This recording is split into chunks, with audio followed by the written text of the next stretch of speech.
In the interest of our East Lansing community, I'm going to call us to order at 7 o'clock p.m.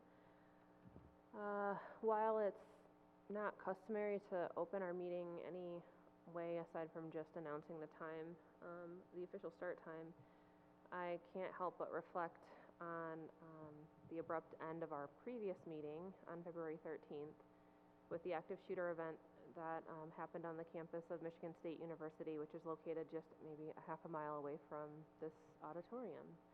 I want to thank our administration for their prompt communication with law enforcement on that evening about the situation, which led to our moving into a lockdown here at the high school per our safety protocol. I also appreciate the East Lansing Police Department for promptly sending a liaison to this location and for sending additional officers to supervise the end of the lockdown and ensuring that everyone in the high school was able to leave safely around, I think it was 12:30 in the morning. And then I know several of our administrators stuck around just to make sure that everything went smoothly. I know I'm not the only one who may be experiencing a range of emotions tonight, being back in this room, and that's okay. I just want to be transparent that I may not always have the right thing to say or feel, and you might not either, and that's also okay. We're all working our way through this, the aftermath of this tragedy the best way that we know how, and however you're feeling tonight is okay. So with that, I guess we'll just move on to our roll call. Ms. Hokor, would you help us with that, please?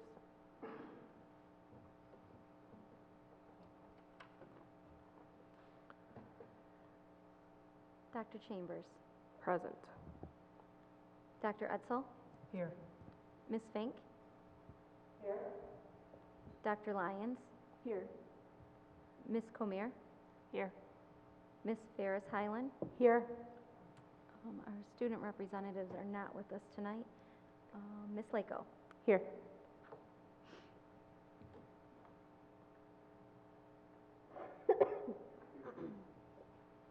Okay, next on the agenda is our mission statement. Trustee Edsel, Right on cue. would you read our mission statement, please? Sure. Nurturing each child, educating all students, building world citizens. And salute, by the way. Next is the approval of the agenda. Would someone please introduce a motion related to this item on the agenda, please? Move the Board of Education approves the agenda of the February 27th, 2023 regular meeting as presented. Second. It was moved by Trustee Lyons, seconded by Dr. Edsel. Is there any discussion on this item? Okay, then I'll move for a call to vote. All in favor of the agenda as presented, please indicate by saying aye. Aye. Any opposed? Motion carries. Next on the agenda is approval of minutes. I'll move the Board of Education approves the minutes of the February 13th, 2023 regular meeting as presented. Second. It was moved by Dr. Edsel, seconded by Dr. Lyons. Is there any discussion on this item?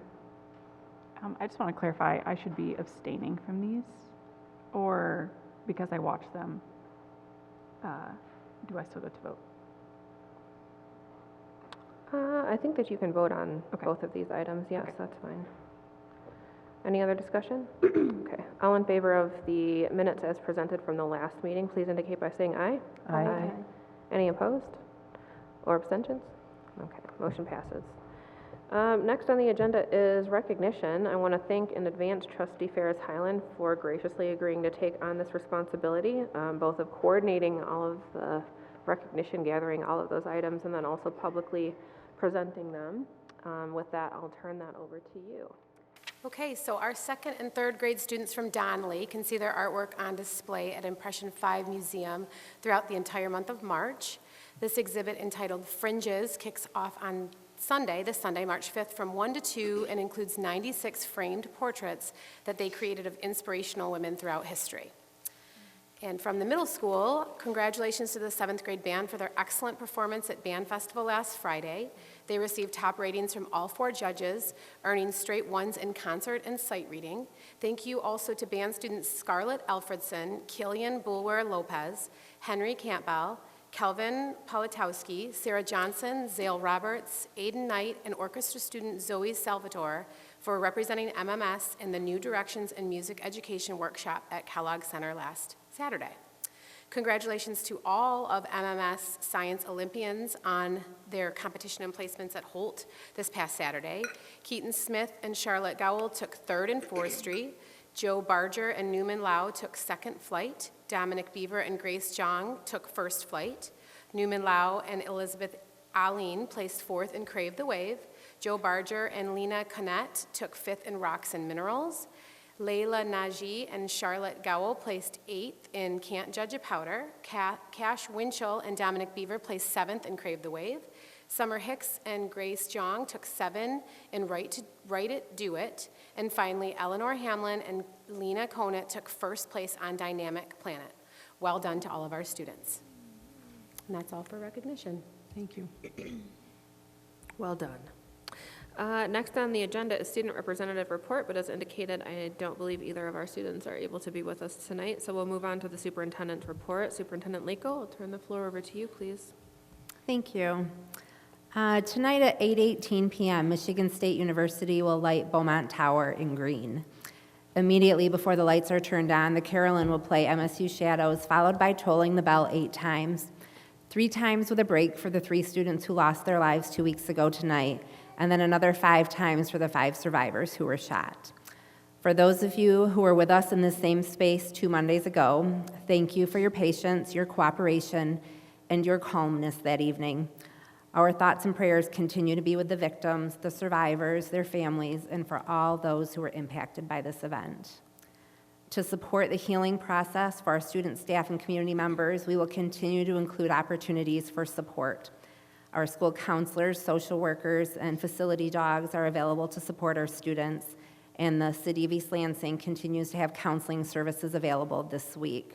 The Hannah Community Center had it today, tomorrow, and Thursday from 2 to 6 p.m. The East Lansing Public Library has services available, had them today, Wednesday, and Friday from 12:30 to 5 p.m. And in the updates I sent yesterday to families and in this superintendent's report that will be on our website tomorrow, there's a City of East Lansing website that includes updates for support and also one from Michigan State University.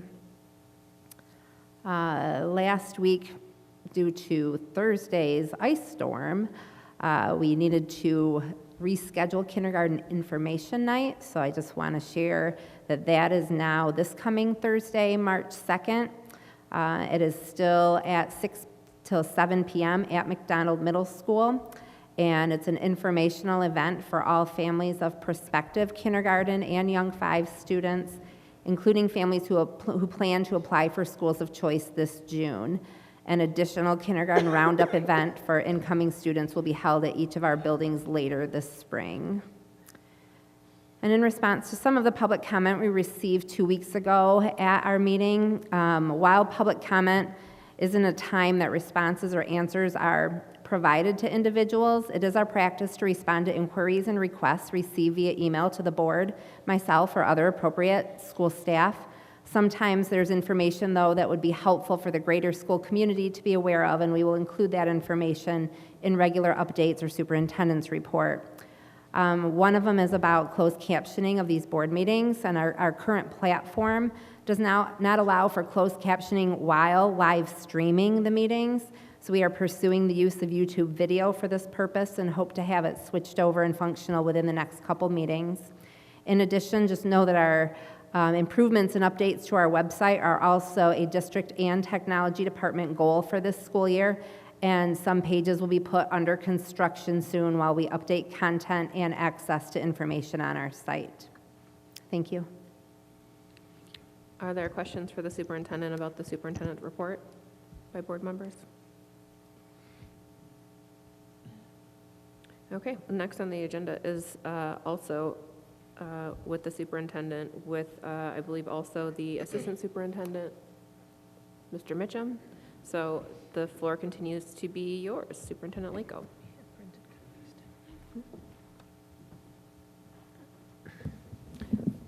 Thank you.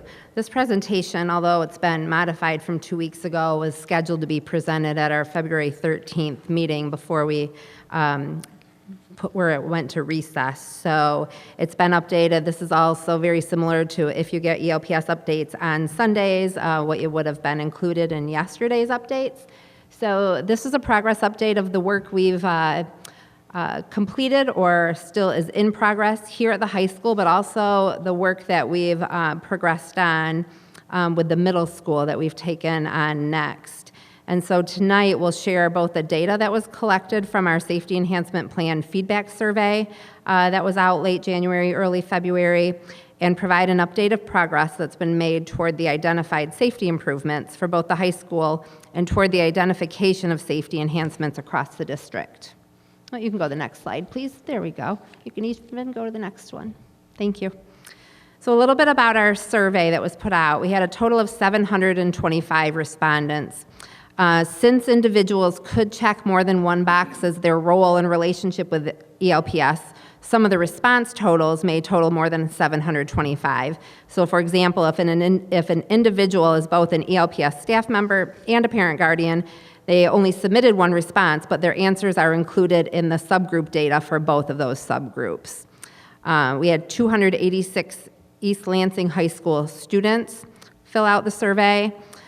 251 parents or guardians of East Lansing High School students, 35 East Lansing High School staff members, 16 ELPS students not at the high school, 138 parents or guardians that are in the district but non-high school parents or guardians, 24 ELPS staff members also that would be not at the high school, 40 community members, and 16 who chose other. And I do want to point out some of the limitations of this data. First, it's this isn't a vote or decision-making data. It does help inform future action, but it wasn't a highest percentage or number of responses wins anything. So we're using it to inform our next steps, but we want to be thoughtful about making sure we gain the data from more representation of some of our subgroups. While 725 responses is good, it's still a small percentage when you look at some of these subgroups. For example, 286 East Lansing High School students is about a quarter of our population here at East Lansing High School. Another example, 35 East Lansing High School staff members is about a third of our staff here. So we'd want to gain some more information about decisions that impacted our students or affected greatly our staff here before moving forward with some of them. In addition, we didn't collect all other demographic data that might be helpful to have.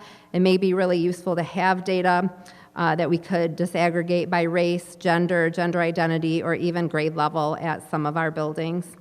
So when we move forward with showing you this data, know that the question responses we broke out into some of the appropriate subgroup data, not all of them, but some that seemed appropriate for that question or that we had a lot of responses for. So I'm going to go through the first few. Actually, I'm going to turn it over to Mr. Mitchum, who's going to go through the first few, and then I'm going to come back. Thank you, Ms. Lako. Hi, everybody. For those who don't know me, my name is Glenn Mitchum, and I still have the honor and privilege of being the assistant superintendent here in East Lansing. So we're going to go to the first question, and let me just echo what Ms. Lako said. Thank you so much if you filled out the survey. We really appreciate your input. It matters, it helps, it gives us a good indication of where people are and what they're thinking. And especially we appreciate those who have given just positive, constructive, helpful comments. That has been very helpful for us, so thank you. So the first question talks about the cell phone policy. Would you support a no cell phone in class policy?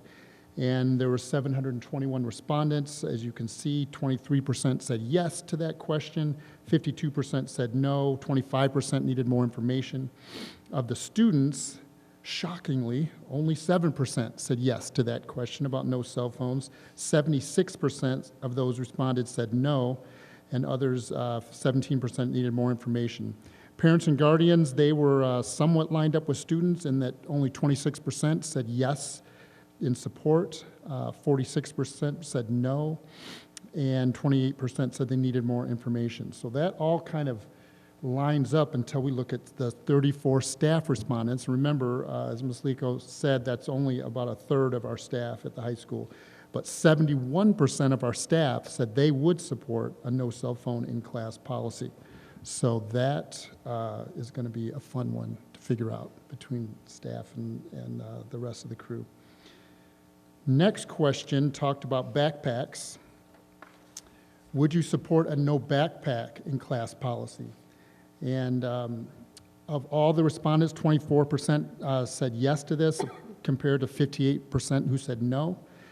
You can see those who needed more information. Students, only 7% said yes to this idea, compared to 85% who said no.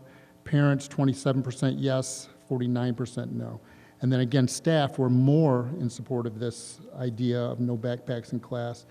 47% said yes, 24% no, and 29% needed more information. So then we asked a similar question, okay, what about clear backpacks? And the results of that, I won't read those, are very similar to the one that I just read about no backpacks. The students were a little bit more supportive. 16% said yes to a clear backpack policy as opposed to no backpacks were only 7%. You may or may not know that Okemos High School has implemented this very policy, a clear backpack policy this year. We've checked in with them a little bit, and it's kind of right now, it's mixed reviews. Some say awesome, some say not so great. So we're going to continue to look at that.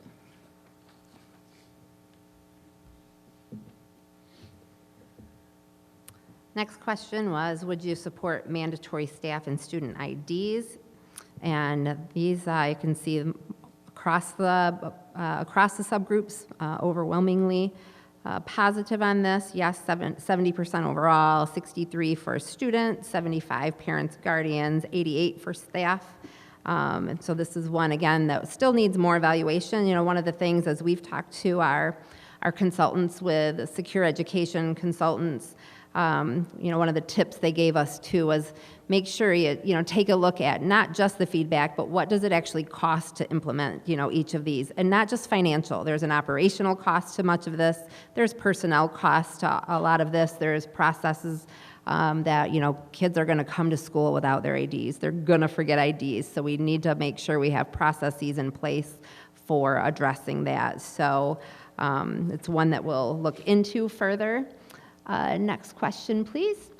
Would you support a school resource officer on campus? And you can see the results here. Of the 719 respondents to this question, 72% said yes, 10% no, and 18% need more info. Of our student population who responded, 71% yes, 9% no, and 20% would need more info.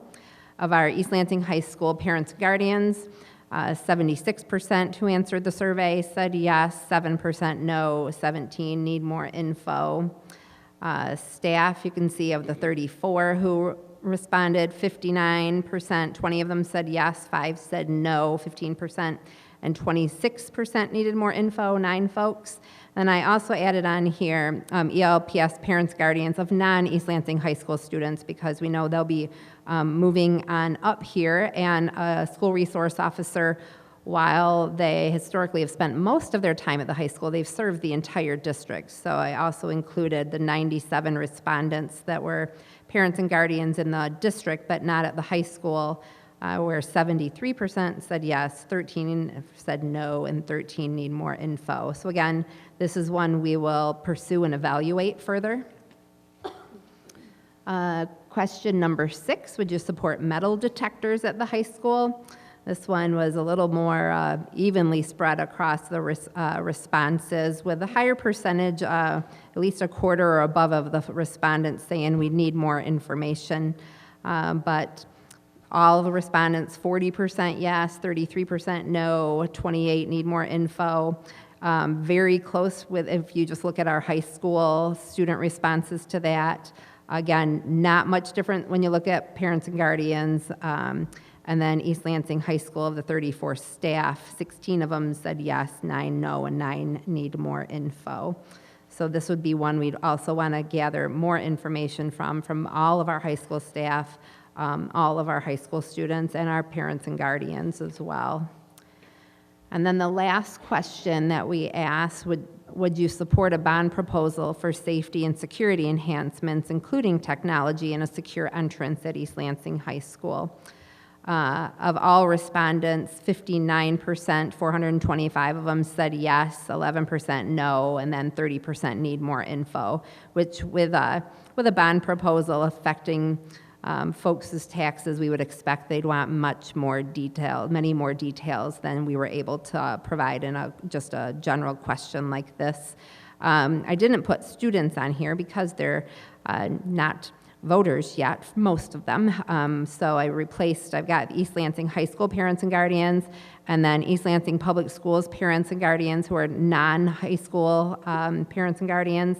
I did include the staff on there, and then I also included a chart of the 35 community members because we know that this would be important to get out and educate our community on, who are not affiliated with the schools but still live in our community as their voters, on these proposals as well. So more information to come on that one as well. Okay, we're going to shift gears now and talk more about the high school safety enhancement plan. Our hope is to give you progress that we've made on this plan as well as updates. We're keeping the original list of recommendations that came to us from the board, from staff members at the high school, from students. We're keeping those in front of us, but we thought tonight we'd try to make them a little clearer and put them into color categories. Blue are recommendations that are completed, green are recommendations that are still in progress, and black are recommendations that are still being considered but maybe have not quite gotten out of the gate yet for different reasons, and we'll explain that. I do want to point out that for example, from our survey, there very well may be recommendations that that come our way that we won't implement, that it just won't make sense, it won't be a fit. So the goal isn't necessarily 100% implementation of everything that's happened, but what's important is to take a good hard look at each recommendation and discover how it is a fit for our school community. Next slide, Chris. So first, our immediate safety enhancements that have been implemented.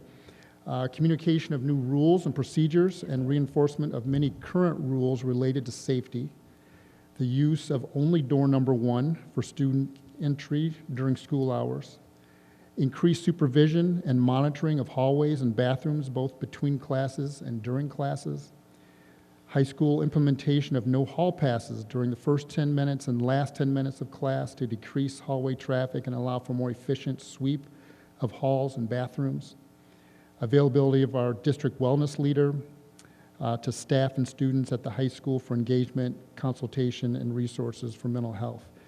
A staff member, I just passed them in the hallway during that first week of implementing these things, and they just said, what a difference a few tweaks make. It's much more quiet, it's much more calm, and I think these kind of things have been very effective in the high school. Continuing on to the next slide, we've continued to remind students to report any safety situations or concern immediately to the main office and not on social media. Misinformation can spread quickly, and it is important that inaccurate information is not spread. I promised Ms. Laker I wouldn't get on my soapbox on this too much, but for my own therapy, let me say that when misinformation is put on social media, not just by students, by anybody, I just can't tell you, well, I will tell you, from behind the scenes, the time, energy, and effort it takes to try to respond to that and correct the misinformation and, get people the correct information is just, it's an incredible waste of time. And so, I have been accused of living in La La Land, and in my land, it just makes sense that if you hear something that you come to us and ask us, is it true or not? And I promise we'll tell you the truth, instead of just putting it out there as if it's true on social media. Increased supervision of hallways and bathrooms. Temporarily, that's being done by East Lansing High School staff for additional compensation during their planning period. But we are close to having security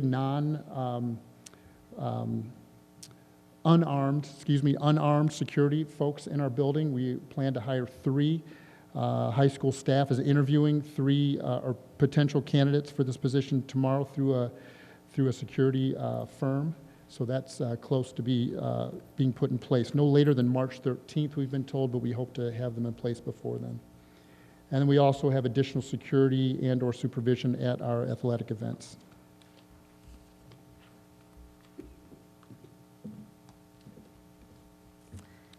So I'm going to talk a little bit about the short-term safety enhancements in progress.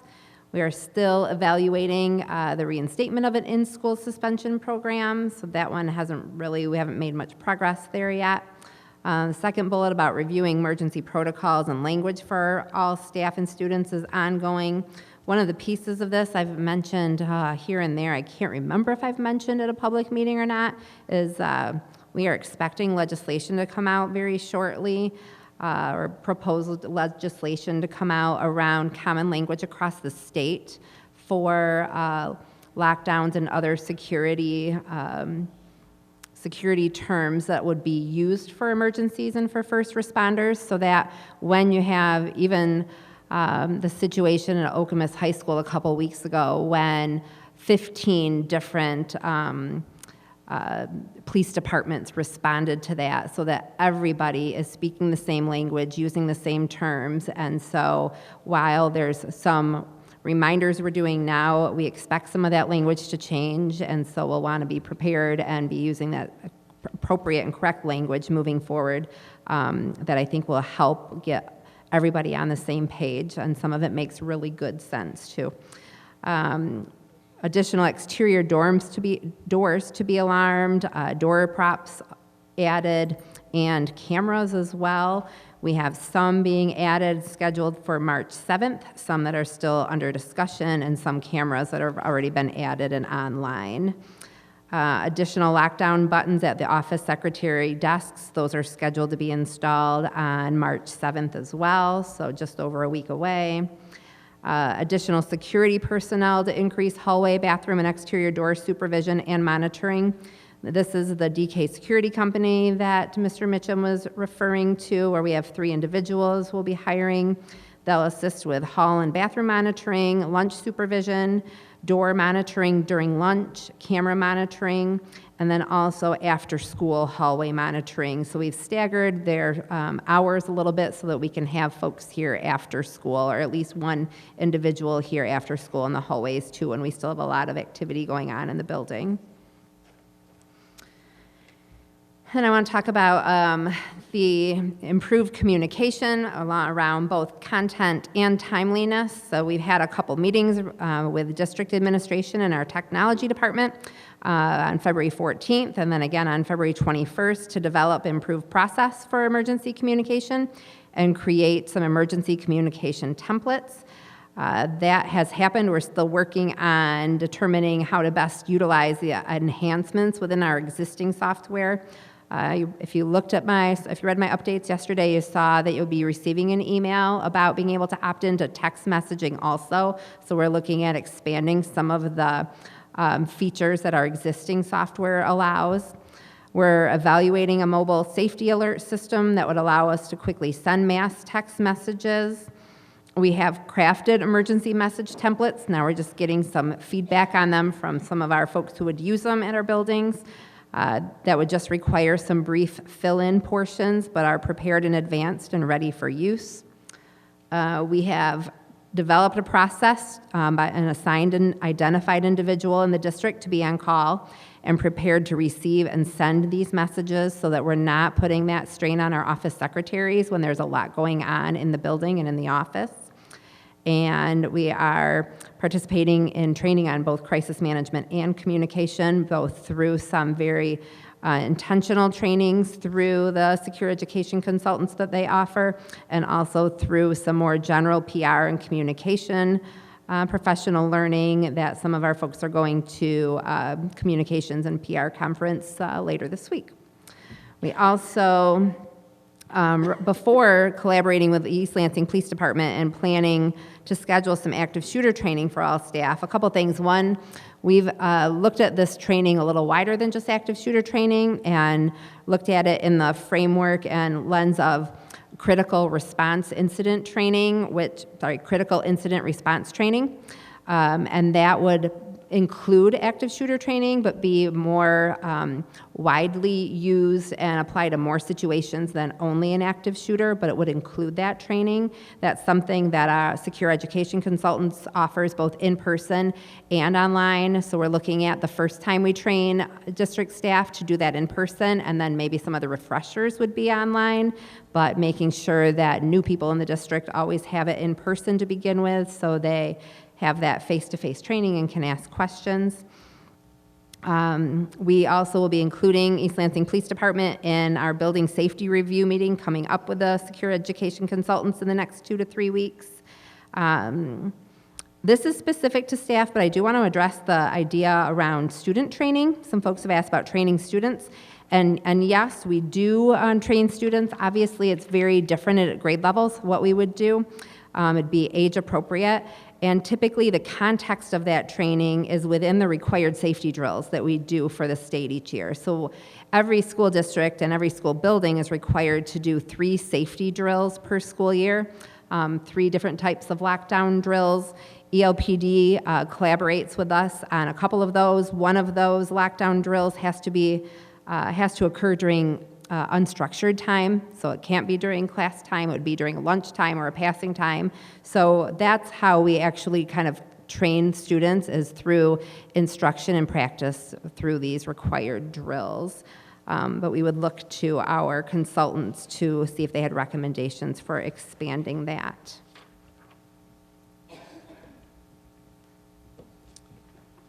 Okay, some long-term or ongoing safety enhancements. Meet with the City of East Lansing, the East Lansing Public Library, and the East Lansing Police Department to discuss public safety and collaboration around student safety. That hasn't happened yet, but we are in the process. I understand the Intergovernmental Committee is working on getting those groups together.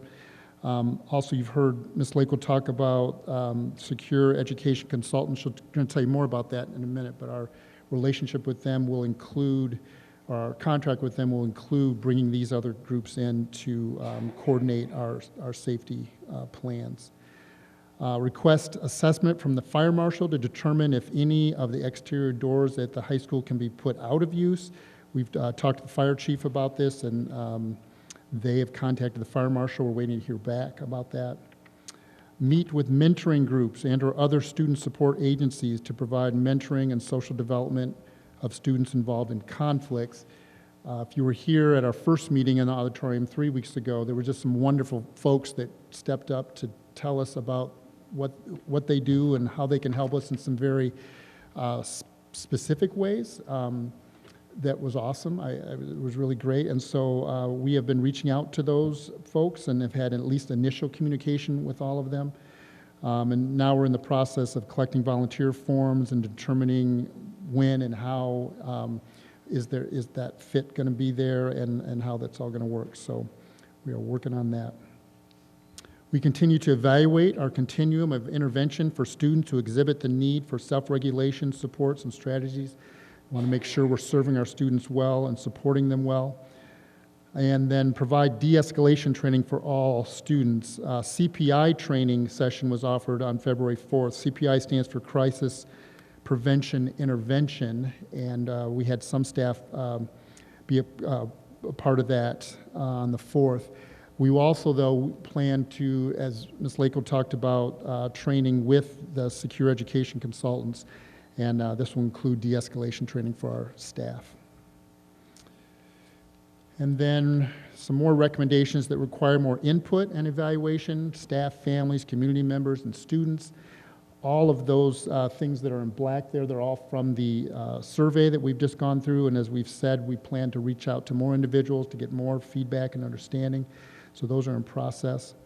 And then the recommendation for additional personnel to support implementation of recommendations. We are in the process of evaluating that and evaluating our priorities and needs and what can be done as far as budget and those things. So we are still working on that.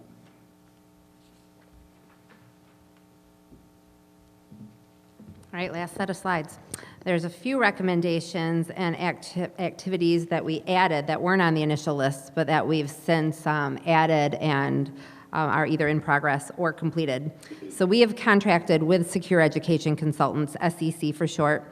You've heard me mention them. We actually contracted with them back in the fall. So this is not a new thing. We contracted with them in the fall to do building assessments at all 8 of our buildings through some of the Section 97 grant funds that were available through the state this year. So they actually were on site at all of our buildings for 3 days at the end of November and early December to do building assessments. But what we've done since then is contracted with them on an ongoing basis to actually help us implement their recommendations along with the recommendations, or to evaluate the recommendations that we've received from the community as well. So their implementation, their support and consulting services include support for their site assessment recommendations. They have a program that assists with targeted social media monitoring, incident management consultation. I know representatives from SEC were on site both in Okemos and then again at MSU 2 weeks ago. Training that they offer that includes de-escalation, the critical incident response training I mentioned, behavioral threat assessment, investigations, security personnel training, tabletop exercises, and crisis communication. They'll also assist us in developing and facilitating a district safety team, which I would expect more information to be coming out around that, probably in March or April. And then they'll support us in evaluating and selecting an SRO should the district elect to hire one. So last week I participated in our kickoff meeting with SEC on Thursday to plan our next steps. A few of the next things that will be happening in the next few weeks before spring break. They asked to reopen our safety assessment to gain some additional input from other stakeholders. So for example, they asked if I could pull together a group of high school students to come together, have conversation, and actually, answer some questions and have discussion with them about how students were feeling about safety in the building. Same with they asked for a representative group of staff from the district, and same for parents and guardians. So we'll be pulling some groups together to meet with those individuals. We have our first district implementation meeting scheduled for March 9th. And at this point, we have access to all of their e-resources, which include training and targeted social media monitoring. Just about finally, there's only one more slide after this. I mentioned that our Mental Health Advisory Committee convened on February 6th to provide us some feedback and recommendations for student and staff mental health. At a staff meeting a couple weeks ago, our middle school staff had a discussion and they collected issues and concerns and potential recommendations for their staff, so that we were prepared on one of our ICE days last week to convene that group. So we kind of had it pre-planned. It's hard to find 3 hours either during the school day or even after the school day to bring a group of staff members together. It's hard to pull a lot of staff members out of their classrooms with the substitute situation now, but it's also hard to ask folks to stay after school for 3 hours and really participate actively in a really important meeting with heavy topics. So we kind of pre-planned next snow day, next ice day, to convene a group at the middle school. And so we held a meeting Thursday afternoon last week with middle school staff to brainstorm possible solutions for safety and other concerns. So a little different than the high school. The high school, we were provided a lot of recommendations, both from the Board of Education, which collected them from community members at public comment, from emails. We had recommendations from our staff and from our students, so we could move right into that evaluation stage of those recommendations. With the middle school group, we had to take one step back first and identify the concerns and the issues, and then start with brainstorming a list of possible solutions. So our next meeting will be to evaluate those recommendations. From there, we'll go to elementary. Last thing. I think that I just want a couple summary statements. The immediate changes that were made at East Lansing High School have resulted in increased structure and accountability over the past month. And while we've seen great improvement here, we know that we must continue our focus in our work. We're not done. We can't just let this go. We're going to continue our work, but the changes that were made have shown great progress and change already at the high school. Unlike a lot of superintendents and central office staff, our offices are right here at the high school, so we see this every day. We are in the hallways every day with the kids, so I can speak from being here every day that changes have been made that have made a difference here. But we know we're not done. Please help us by refraining from sharing unofficial or rumored information that has been appearing on social media. If you have specific questions, please reach out to a building administrator or me. Ongoing updates will continue through weekly updates that I send out on Sundays and Board of Education meetings. Our goal is to provide updates to all of you in advance of each board meeting. And then I just need to provide a little gratitude and actually a lot of gratitude and appreciation to a lot of people because this work seemed overwhelming, a month ago, 6 weeks ago, when we had that first meeting or last meeting in January in the boardroom and our meetings here. And, by kind of taking it step by step and having a lot of people willing to engage in it, we've had a lot of staff willing to engage and help. We've had students willing to engage and help and want to give input. Our administrators here at the high school have stepped up and made some changes. My team at central office has done a lot. Our families and parents have reached out, offering to help in many different ways, and we're trying to pull all of that information together so we can do it in a meaningful way that does make a difference.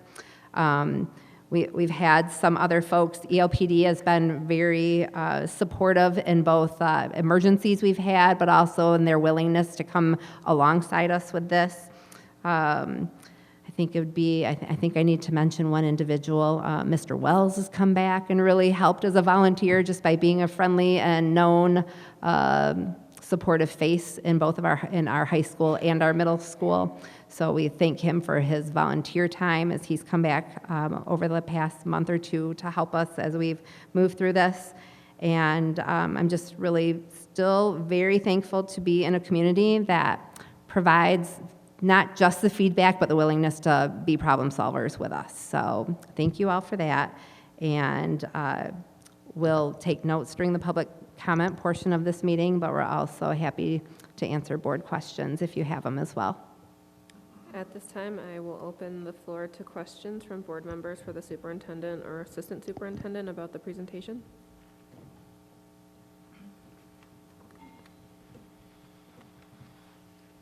Not all at once.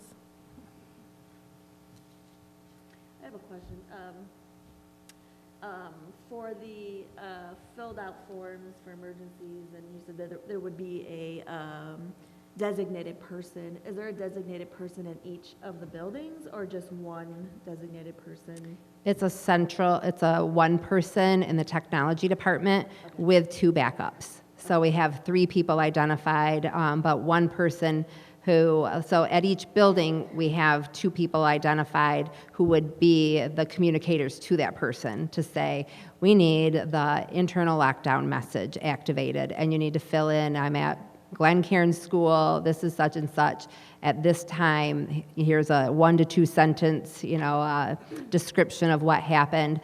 But the rest of the template goes through and describes what kind of lockdown or shelter in place we are actually in and what that means.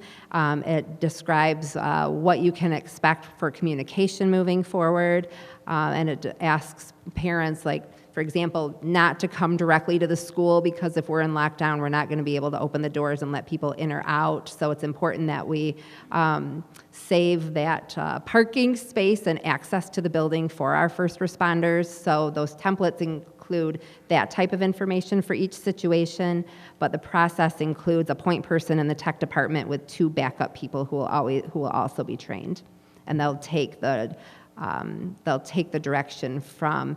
At our elementary schools, I should say, there's 2 people. There's a principal and a secretary. At our secondary buildings, there's multiple administrators and multiple secretaries they would take that direction from. Thank you. You're welcome.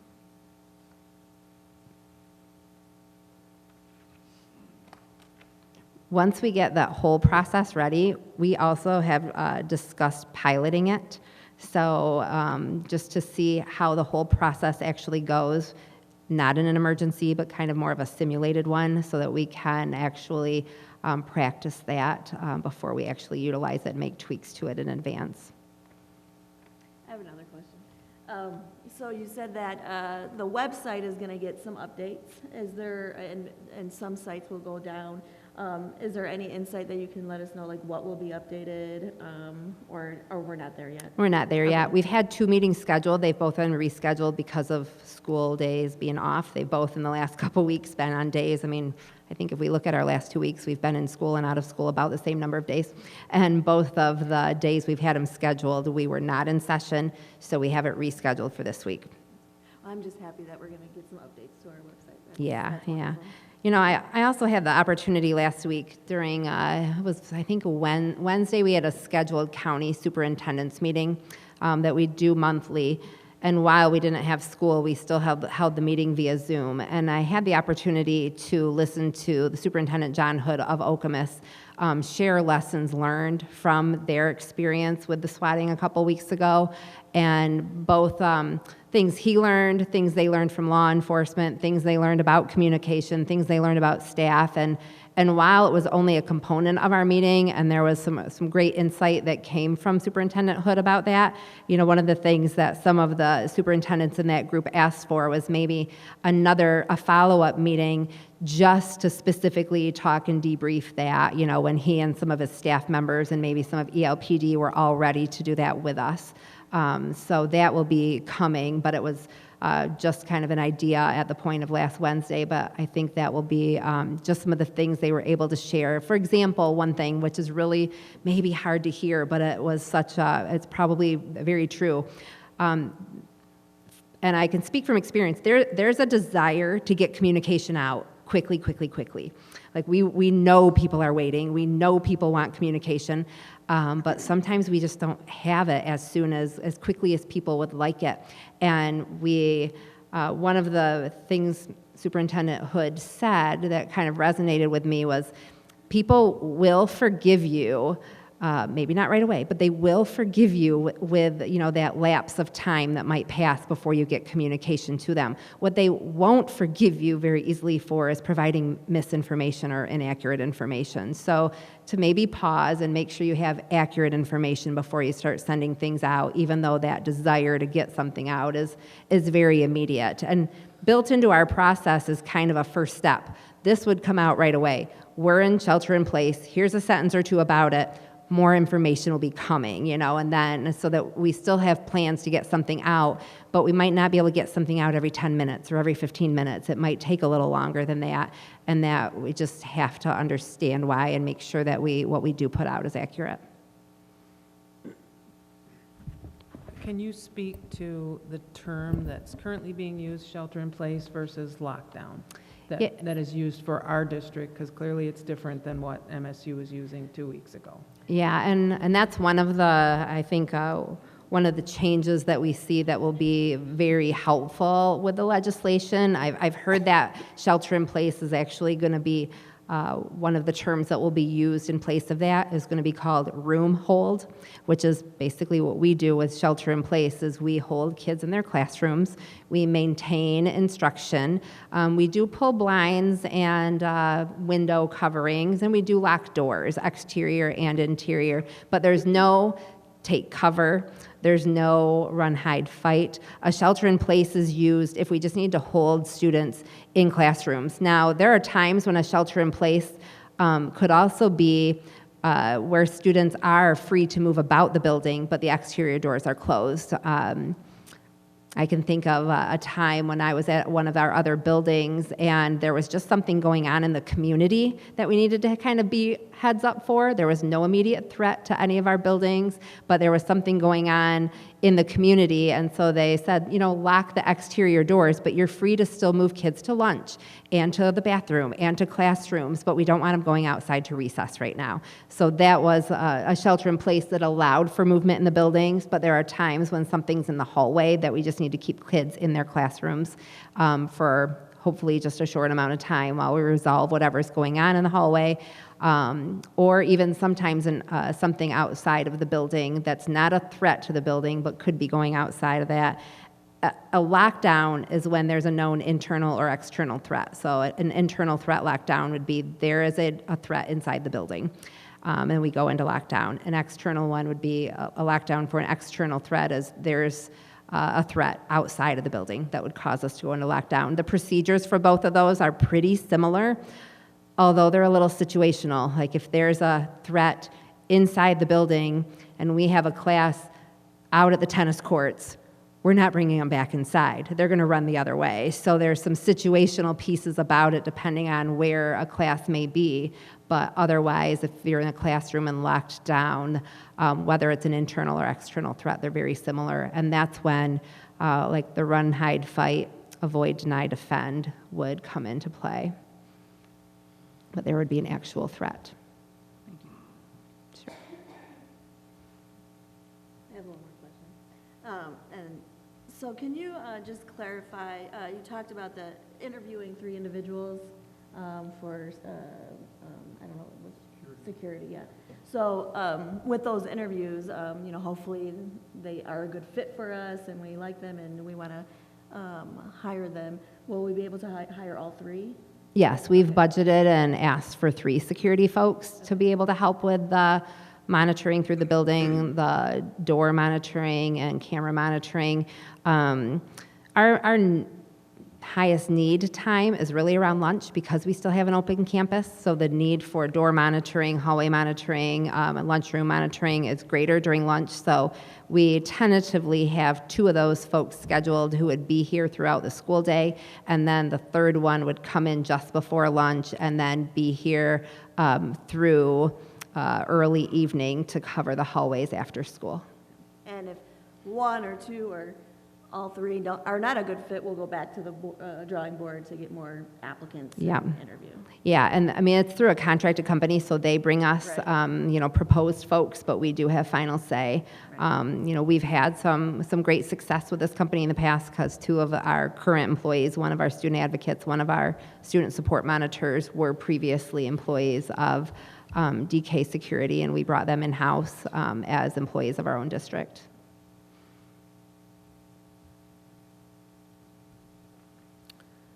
I have a quick question. You had mentioned that the Mental Health Advisory Committee had met and gave feedback.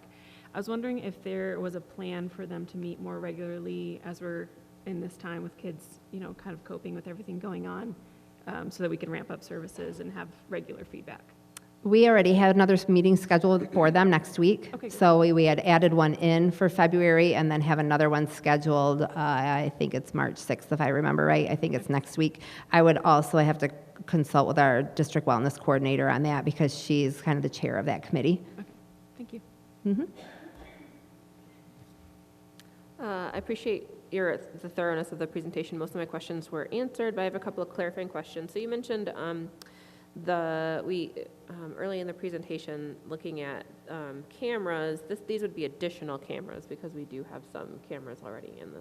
Right, we have lots and lots of cameras, but we've identified a few blind spots or areas that perhaps we have a door prop notification that the administrators get when a door is propped open for more than, I think it's about 30 seconds. If we don't have a camera there to go back to, we often miss, you know, whatever happens. So we have some areas where we're adding cameras, but we already have lots especially the high school and middle school already, but we're adding some to some locations where we're just finding a need. Sure. Outside too, actually. I also appreciated your clarification that we had contracted with Secure Educational Consultants back in the fall, that they had been doing these building assessments. But I was hoping that you could just say a little bit more about what those assessments were. I assume that they were security assessments. There are safety assessments, yep. So they spent a half a day here at the high school, a half a day at the middle school, and then a couple hours apiece at each of our elementary schools, interviewing some of the staff, but also walking the buildings and looking at a variety of different safety and security infrastructure, procedures, policies, like we shared with them, our flip charts, our responses to crises. So they looked at procedures, policies, infrastructure, training, knowledge of personnel about training, and then gave us a building, kind of a summary for each building, and then a list of recommendations, both at the district level and then at the building level. And I've mentioned before, but I know not everyone was here, those are confidential due to the nature of the content in a safety and security assessment and the recommendations, as to not share potential vulnerable spots that are in our district or our buildings right now. So those are confidential and not FOIAble, but will be used to inform our implementation plans. Great, thank you. And I think I remember you saying, so we did those assessments occurred in the fall, and I think I'm remembering that you said we received those back in early January? January 15th, we got them back, yep. Okay, Yep. thank you. And we So- just held the next thing is to hold kind of a meeting with our district team to evaluate, kind of review the assessments. I was in a meeting Thursday with their owner and then the two consultants who have been assigned to our district, just as a kind of an initial meeting. And then on March 9th, we have our first, our review of those assessments with our district team to start. Okay. And then my last is not really a question so much as a comment, but I was really happy to hear that Secure Educational Consultants, I had to write the name down because I always get it wrong, had suggested doing those additional stakeholder feedback groups, especially the student group. I think that that's a really great idea.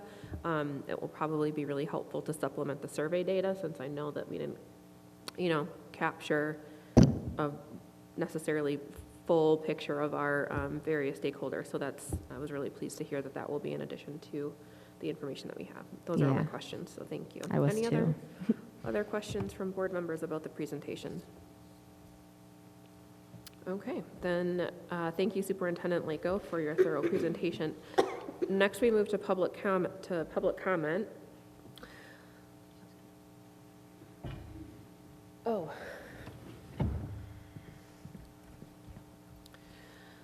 I'll read the statement we generally read just in a moment here. At our last meeting, I made a few comments before public comment, and I received some feedback that was helpful, maybe. So I'll give that information again. Public comment is the people's time. It is widely accepted practice, not just of the East Lansing Board of Education, but many elected bodies, to allow the public uninterrupted time to share their thoughts, concerns, maybe even some accolades. As your elected school board members, our responsibility during this time is to listen to you. As long as the comments made are reasonably respectful, the only interruption will occur when your time has expired, at which time I will respectfully ask you to finish your comment and leave the microphone. We are aware that some are disappointed that we do not respond right away to comments made during public comment, that there's no back and forth engagement. And we understand that there are many times where we are frustrated too, that we sometimes can't engage in a conversation. However, I would remind us that public comment is not the only opportunity to address the board. Our email addresses are publicly available, and I know that many of us are also open to phone calls and other synchronous communication as our time allows. It's also common for us to allow, to follow up with individuals who give public comment when we can, to clarify next steps or provide a response. Superintendent Lako also made some comments earlier about providing information back to the community members when that's relevant as well. Okay, so with that said, I will read our normal statement. This is your opportunity to address the board. Speakers are to confine their remarks to 5 minutes. If a speaker requires more than 5 minutes after all other persons who have requested to speak during this part of the meeting have spoken, that speaker will be allowed additional time. The superintendent or other district staff may comment to clear up or avoid significant misunderstandings. I have a stack of blue forms. I'll read your names in the order I received them. If you are interested in making public comment, just fill one out, get it up to Mrs. Hocord, and we will add you to the list. Okay, the first person I have is Carrie Roberts about safety concerns, and then next I have Cindy Horgan, and after that, Nico Gishort, maybe? Okay, Carrie. Hi there. Thank you so much. I'm glad that, Trustee Chambers, that you mentioned a little bit of apprehension coming into the auditorium again for those of us who were on lockdown at the last board meeting. And I think it's very interesting, and I absolutely took that to heart because as I went home that night, I could not stop thinking of this is exactly how our students are feeling every time our high school has been in lockdown, whether it was 6 weeks ago, 5 weeks ago, 4 weeks ago, when all this was happening. So again, I just wanted to publicly thank everyone that's still in this room while we all had an emotional and trying time 2 weeks ago as our East Lansing community. Our students are still facing these issues every day. So I'm just thankful that everyone is still here working hard and giving our feedback towards that. Thank you so much to Dory for the presentation of the safety plan today. As I was listening to the safety plan and reviewing the materials that we didn't get to at the last board meeting, there's still one area or two areas in my mind that are still sort of missing from that plan. One of them was touched on tonight, so I'm very thankful for that, and I'll touch on it. But I have two proposals to the board. I did email the PDFs to each one of you right after the meeting started. I'm just a visual learner, so it's really hard for me just to get thoughts without things on paper, which is why I take the time to sort of present something, because that helps me learn and helps me remember. The first area that I think is missing in the plan is still our student accountability and our encouragement of our students to be involved and making sure that they are feeling ownership of their own behaviors within school. I mentioned this before we got cut off at the last meeting, that we have an 87-page student handbook that I would like to say, with my student being in the middle school, they probably have one as well, and I as a parent, and I guarantee over 90% of our students have never opened or looked at what the student handbook actually is. One things that are really missing are clear and concise code of conduct, sort of infractions and behavioral consequences, and we still really haven't touched on that at all within the safety plan. So I spent a few minutes sort of brainstorming about sort of how our family works, how families in our community work, people that I understand and know, and I think that a code of conduct is really a low-hanging fruit, very simple thing to really encourage our students to help us create as a school community that they can take ownership of, but also give them ownership of and their own responsibility. I mean, specifically when we're talking at the high school level, I think that one thing we keep mentioning and was on that survey again is the cell phone policy. The issue isn't that their students have their cell phones in school. The issue for our teachers is that their students are on their cell phone during instructional time or work time. And then the second issue that's brought up multiple times at the board meeting is that our students, in some instances, are using their cell phones to target other students, whether it's bullying, whether it's in-person physical violence. Those are the two issues with cell phones. So in my mind, looking at this survey, there's no need to have a broad ban on cell phones. The real issue, thinking of a code of conduct, is if you are caught using your cell phone during instructional periods or during classwork, this is the consequence. So I would really like each one of you, hopefully please just look through these ideas. They're really simple. For example, cell phones and tablets will be silenced and kept stored in a backpack or purse during all instructional and classwork time. Very simple. If you're using your cell phone during the hall, that's your time. If you're using your cell phone and your teacher says, hey, we have an extra 15 minutes of class, do some free work, that's not what we're hearing as a community that the problems are, for example. Secondly, violence toward another student, teacher, staff member, whether it's physical, verbal, or online, cannot be tolerated. So how can we give our students exact instances of, if you do X, Y is the consequence? If X happens and you see it and you do this, Y is the consequence? There has to be a way for our students to take accountability and work through their own ownership of their own behavior within their classrooms and within our campus, either during school hours and after school hours.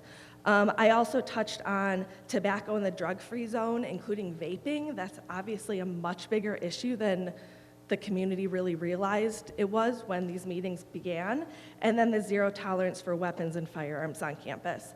So basically the idea of this is a 3-page code of conduct that can be reviewed with all students, and it asks for a student signature. So on the end, or the last page is, I will agree to X, Y, Z. I will agree that I won't do this. I will agree that we won't do this. And yes, it's a little thing, but it's really the first step in our students being able to take ownership over themselves.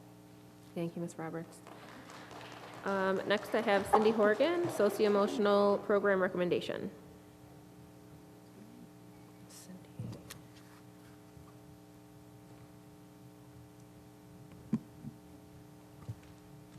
And then up next is Nico Gieshort, and then Cherie Brooks. When I think about the changes East Lansing Public Schools is investing in, I believe that a part of the solution is an evidence-based program to support physical, emotional, and mental health. I moved to East Lansing in 2019 with teenagers, so I can't speak to social emotional learning in elementary schools or the middle.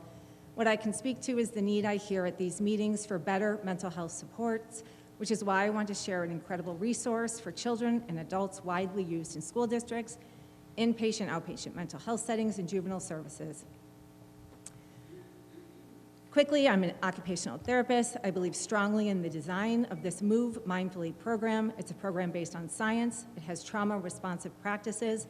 It's a collaboration of many experts whose focus is on mental health, such as educators, psychologists, social workers, OTs, educators, nurses, and counselors. So a quick demo of what it is there's an app that is the exact same thing as all these visual cards. And basically, the teacher has to decide, what is the intention? What do I want to share at this moment? So that may be that, hey, we're getting ready to take a test. Okay, I'm going to pull out card 1, 35, 57, 49, or 2, or just press it on the app, and it will guide everybody through the sequences. Can be after recess. Teachers can say, all right, you guys, you have tons and tons of energy. Let's help your minds and your bodies get ready to learn. How this looks in the middle school or high school can be students getting ready to do a presentation, and they're going to go ahead and pull out the sequence called Confidence. It's all laid out. Teachers do not have to choose anything else but how they want to present it to their students. What is their intention? The whole entire sequence takes 1 to 2 minutes. So if we practice these several times throughout the day, maybe that's 6 minutes of practicing mind, body, movement. So what are some of the highlights for teachers? Well, Move Mindfully provides training, workshops, and consultations, and provides support for any questions that come up along the way. There's visual guides. This one's just for the older kids. There are age-appropriate ones for elementary and middle. Again, there's no extra planning that the teachers need, and most importantly, our teachers are humans. They need these breaks to unwind and refresh their nervous systems. Teachers using this program report that they feel the benefits, especially as the demands on them increase. So what are the few of the wins for students? This is a consistent program that starts off in kindergarten, goes to middle school, goes up to the high school. I use them as an adult. We are using them at Michigan State University right now for the situation to help our instructors and professors and teachers regulate during a really, really stressful time. And so what we are giving our students is a consistent practice with the same strategies. And as we know, the tools we practice often become the tools we integrate into our daily lives. It's a use it or lose it mentality, and this program ensures they use it. The other thing, children of all abilities are represented in the visual cards. Everyone is seen and valued. In 2023, we are very aware that our technological world is one of instant gratification. And why this matters is that it impacts patience, it impacts self-regulation and impulse control. With these daily breath and movement opportunities, our students at all ages are practicing the brain pathways they are lacking. When I think about the situations that we were in, the shelter in place, and knowing many a times we just let our students go home, We are not acknowledging what they have been through. We are not honoring what they have been through. And a program like this, whether it's a fire drill or a real-life situation, all the teacher has to do is pull out a sequence called releasing. They can say to their students, I understand that was a really stressful situation. Let's just take a minute to help unwind and reset. They have the tools right there. So move mindfully. It empowers students that they can manage their emotions today, tomorrow, and always. They have options, and it honors the teachers and the work that they do each and every day. Thank you. Thank you so much. Next, we have Nico Gishort, and then Cherie Brooks, and then Brandy Branson. Nico? Yes. Hi, how are you? Nico Gishult. I'm a parent of an East Lansing high school 10th grade. And I'm just going to make a comment about the perception of the school board and the community. And I'm going to talk about the last meeting and how the votes took place for vice president, secretary, treasurer, and president. And I think the way the voting took place, I just think that not only did the new members, or the relatively new member, did they not only not get the chance to have the positions, but not get the chance to vote. I think as a community member, it's important to see you working together, because as a community member, it would seem like from now on, I mean, I don't know the rules in terms of do you have to do it right after that meeting, but when you have just 5 people, it doesn't seem like you're working together. Or it's important to see you, as I said, working together, because it would seem like from now on, all decisions might just be 4 votes from now on, and 4 is always a majority. So I just want to give you that impression that as a community member, no matter what happens now, it's that we might be seeing from the board. So, thank you. Thank you, Mr. Gishort. Next, we have Cherie Brooks, then Brandy Branson, and Jared Roberts.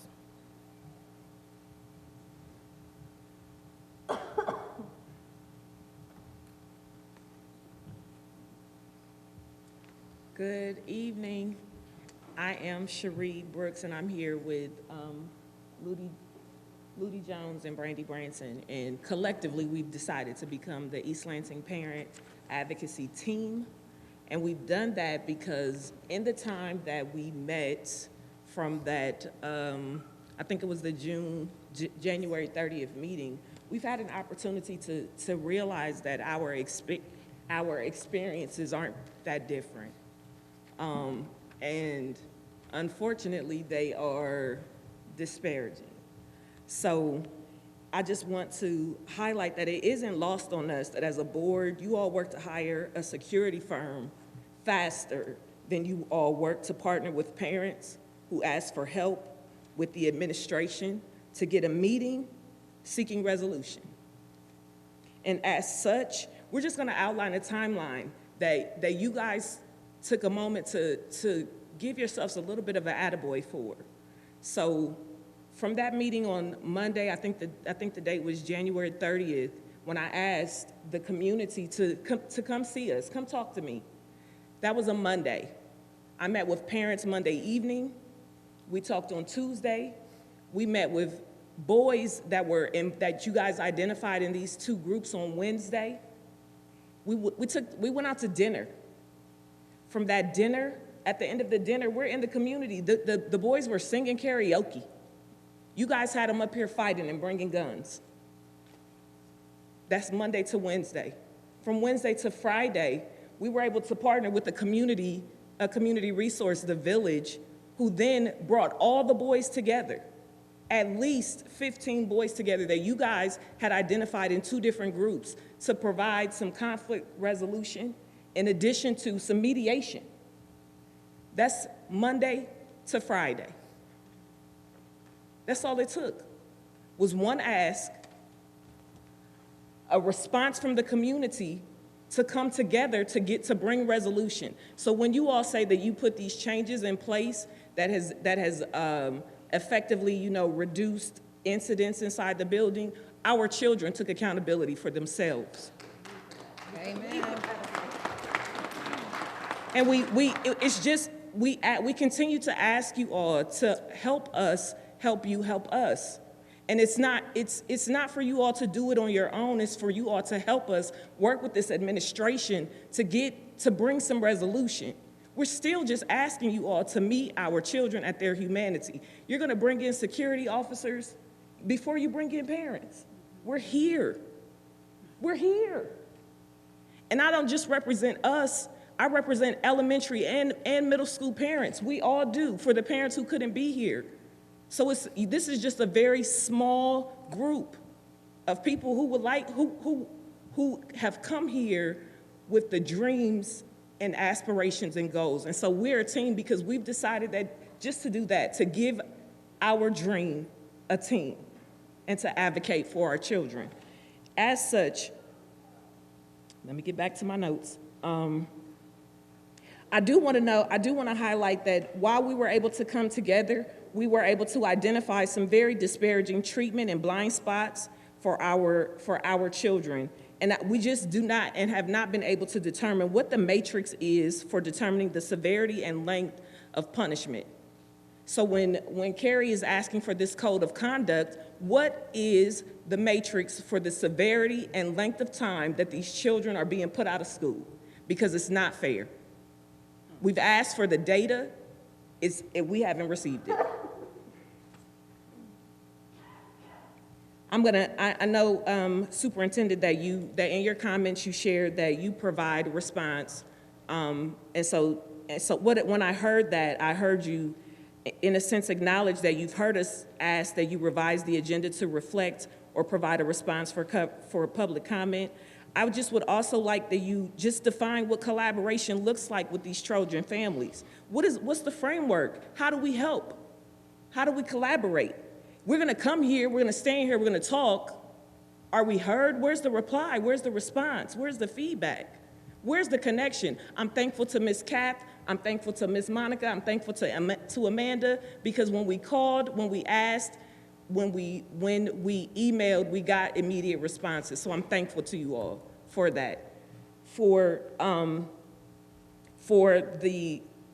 your annual report, that district annual education report, I still don't know why it's blank. I understand that that's my time, but what I want to do is I want to close with an invitation for the community to continue to join us. We meet, and we will be meeting at the East Lansing Library on this Wednesday, March the 1st from 6 to 8 p.m. in rooms 3 and 4. So just come on out, continue to help us. It's okay. Ms. Branson, do you need separate time or is this combined time? Because if it's. Separate time as well, Okay, but okay, I'm that's. good with her. Thank you. All right, thank you, Ms. Brooks. Oh, for us, we are the East Lansing Parent Advocacy Team. Gotcha. Thank you. Thank you so much. I will start my time, but I want to thank, this is the group of young men that have all come together, and the parents that have supported them, and we've, again, asked East Lansing to do something that has never happened. So mine is now personal. I asked you guys, thank you, Ms. Lako, for letting us know at the beginning of the meeting during your superintendent report that no one would be responding to my request from 2 weeks ago. So thank you, I'll send an email. The request that I had 2 weeks ago is what is the appeals rights for students and parents on suspensions? What is the process for dealing with employees that disclose confidential student information? And what is the process to investigate disciplinary issues with students? Those are my questions. I will put them in writing and send them in an email per your request in order to get a response. So for me, I'm so happy that we have spent so much time on this safety plan. However, we don't have policies in place to help our students. We have a group of young men that have been targeted and have been suspended consistently, unfairly, with no rhyme or reason. My son specifically has a disability, and you guys have violated his civil rights. You have violated the American with Disability Act consistently. I have asked for the policies. I have asked for his student, and I would encourage every parent in here to ask for a copy of your student's data, your student information. You're entitled to their records. You need to ask for that, because when I read my son's records, there were multiple slanderous statements, defamation of character, and inaccuracies throughout. And I'm told there is no process or policy to have anything removed. So, again, we don't have a policy. We don't have a policy in place when I still say that he was wrongfully suspended. I've asked repeatedly, how are we going to get him caught up? Now, my son is a basketball player, and it's not just about him being a basketball player. However, every time you suspended him for 8 days, wrongfully, one more time. And so he is ineligible today. But he's eligible if you look at his grades from when he came back to school. But again, everything here is so punitive in this district, it's sad. It is sad. I've asked for what is the policy on making any of these requests. What are your policies? Our problem is that you don't have consistent policies. And it's great. Start talking about your policies. How about we start at the foundation of the house and get that in order? We're gonna bring in another, people to intimidate our children, people to scare them, follow them through the schools because they're harassing my son. That's what I see in your schools. And I've been in this district for over 20 years. I've had 3 children graduate and 2 still in this district. And this is sad. The policies don't exist. Your administration doesn't have them. If I get one more email that says I don't have a policy intact to help you, that is a problem. That is a problem. Thank you, Ms. Branson. Next, we have Jared Roberts, followed by Michael Lynn and Erica Lynn.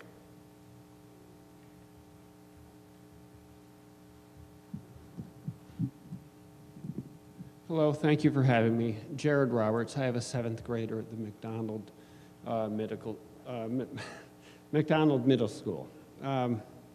So 2 weeks ago, literally at this very moment, I was here advocating that the board bring a resource officer back into school. We all know what happened moments later, right?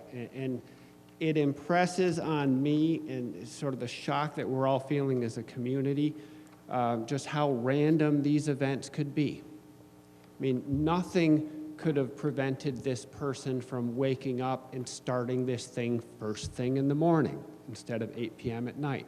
Nothing other than random grace prevented this person from walking down Abbott Road instead of turning left on Bircham. And so the difficult portion of your job is you have to be ready with this school for everything. And I'm not going to say that that's not difficult, but it is very difficult. But it's like piloting Air Force One. You have absolutely zero opportunity to fail here. Absolutely zero. And you don't have 450 buildings like MSU. You have a handful.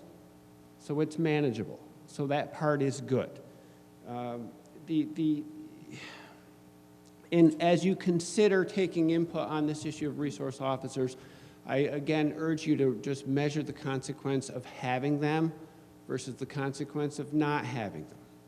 It appears to me that the consequence of not having them, the consequence of having them is that it may offend the sensibilities of members of this community, right? Another consequence of having them is that people might get into trouble. But why don't we weigh that against the consequence of not having them in the unfortunate times and more frequent times when you need them? I mean, for one, reduced response time. I would prefer seconds between the event and professional response as opposed to 2 or 3 minutes. And we've all probably seen the technical or tactical detail of these gruesome events, and seconds and minutes absolutely count. Another thing to consider is the fact that if there's a resource officer here that is trained and something very bad happens, they are trained in identifying what's going on and calling it into the professional backup who will be arriving on the scene. So would you rather have somebody who is trained like a military person in reconnaissance, which a police officer would be doing, or would you rather have a school secretary or a school teacher on the phone with a 911 dispatcher trying to describe the scene? In terms of a response, there is absolutely no chance that a frazzled teacher is going to be effective as a professional on calling in others to assist. And we saw how fast, the responders come in these situations. And so, the consequence of not having one when you need them is astronomical. How does that compare to offended sensibilities? There is literally no comparison. And so the decision is on you, and I urge that you take it quite seriously and again compare the consequence of one policy versus another. I would also add that talking about these issues is not a dog whistle. This applies to all students, regardless of race, creed, or whatever. Various of you have commented in public that this discussion is dog whistling, and even worse. Dr. Edsel, Ms. Drager's publication a couple weeks ago published your quote that you said, the desire for something to the effect that the desire for parents to have police officers back in school was, open quotes, it plays to the white people who want cops back in our schools to keep the black kids under control. Now, I don't know if you said that, but that was reported by, to me, a reputable source. And your approach to that is so narrow. It's like fatally narrow to think this is all race.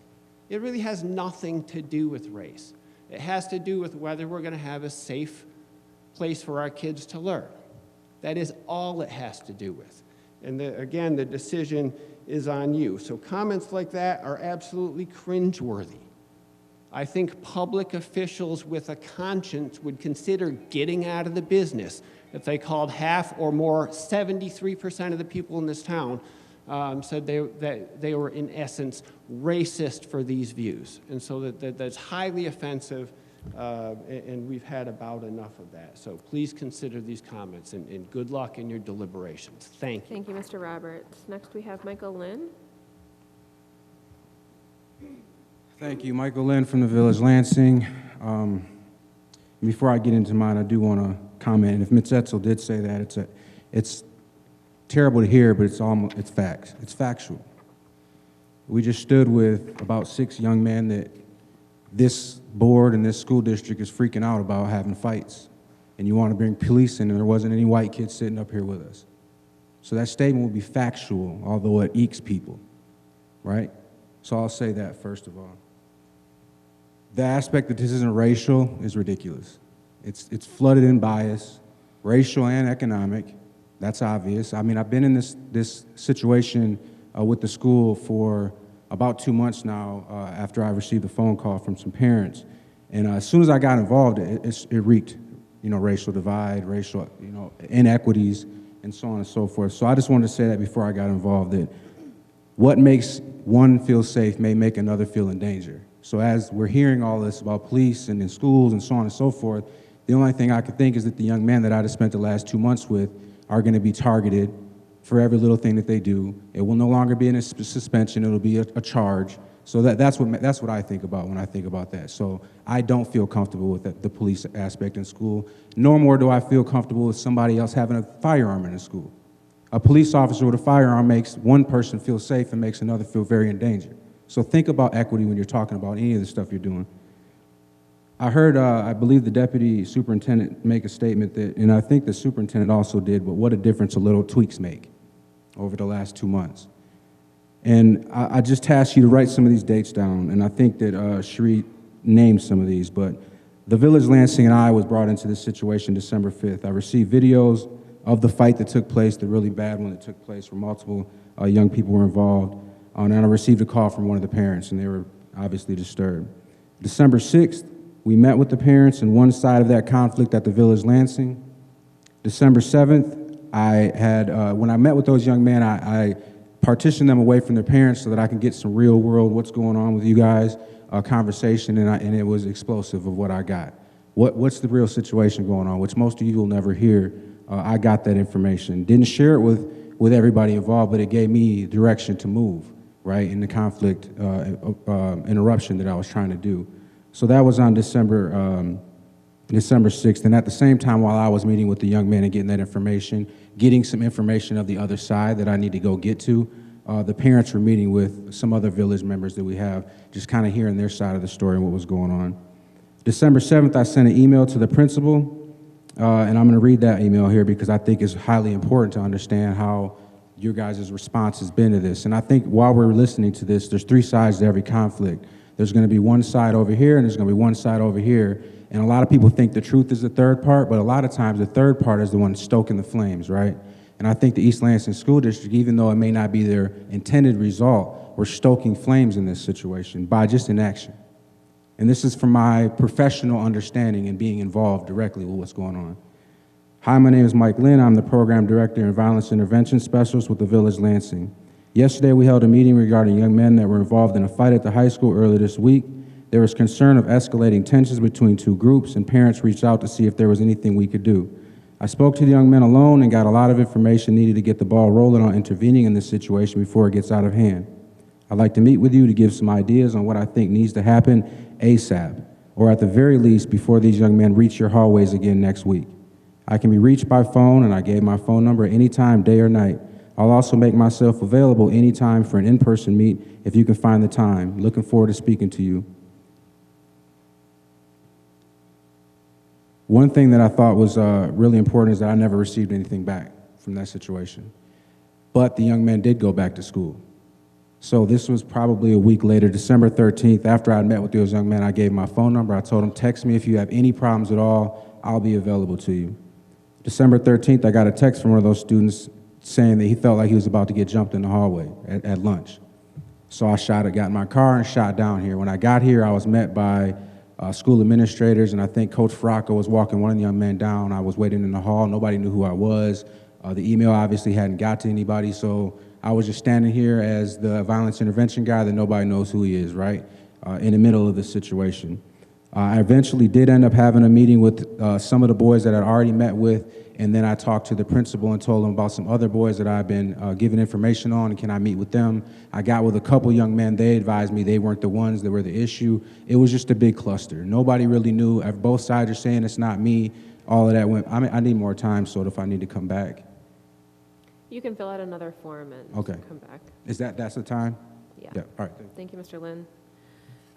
Next, we have Erica Lynn.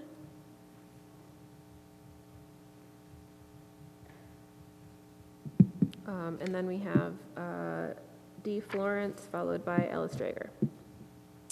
Hello. Erica Lynn, also from the Village Lansing. I originally wanted to talk to you all. It really was focused on collaboration with community and how important that is, but after sitting through the slideshow and all of those things, and I'm not necessarily 100% opposed to everything. A lot of it, I think, is extremely, there's a lot of red flags and it's really problematic, but a lot of the conversation and even some of the comments that I heard tonight, it really got me thinking about how obsessed society is with punishment in general. And it's disheartening to hear because we understand that punishment is used as a means of deterring wrongdoing, right? It's imposing compliance of rules and regulations and laws and policy and all of these things. It's to hold people accountable for their actions and to deter others from engaging in similar behavior. But what we also know from research upon research upon research upon research is that if you only focus on punitive measures to change behavior, it's not effective and it's actually counterproductive. It's really all I saw tonight, and that was extremely disappointing. If you rely solely on punitive measures and punishment-based solutions, it really is a microcosm of society. It is what we see every day. It is what we see in every facet because it's easier and because it gives the perception of safety often to the least marginalized amongst us. The perception of safety is what makes people feel like they're safe. It doesn't actually make you safer. If you ignore the root causes of all of the root causes, the systemic issues that we know are going on, that we now definitively know by working with community, working together and collaborating with each other, that is how you address issues at the basic human level. That's how you stop the cycles of harm and inequity. Punitive measures are simply going to exacerbate existing inequities that we see in every single system of policy, discipline, and punishment. Look at the equity review that the Lansing School District did. I did because I served on a committee for 18 months to disseminate those results. And shock, who was getting disparate discipline measures? Black students and brown students. It was in the data. I can assure you that that data is probably the same amongst most school districts because, again, microcosm of society. I didn't hear the proposed solutions coming from a place of a holistic approach. Locking doors, getting security guards, clear backpacks, they address issues behind these walls. But guess what? They still have to go home, they still have to be out in the community, and they are still your students. You can't punish, you can't policy meaningful change in behavior because it's gonna mesh right back into the school. So we have to put effort into peeling back the layers because all of our kids, every single one of them, even the ones that are suspended and online and got expelled, are important.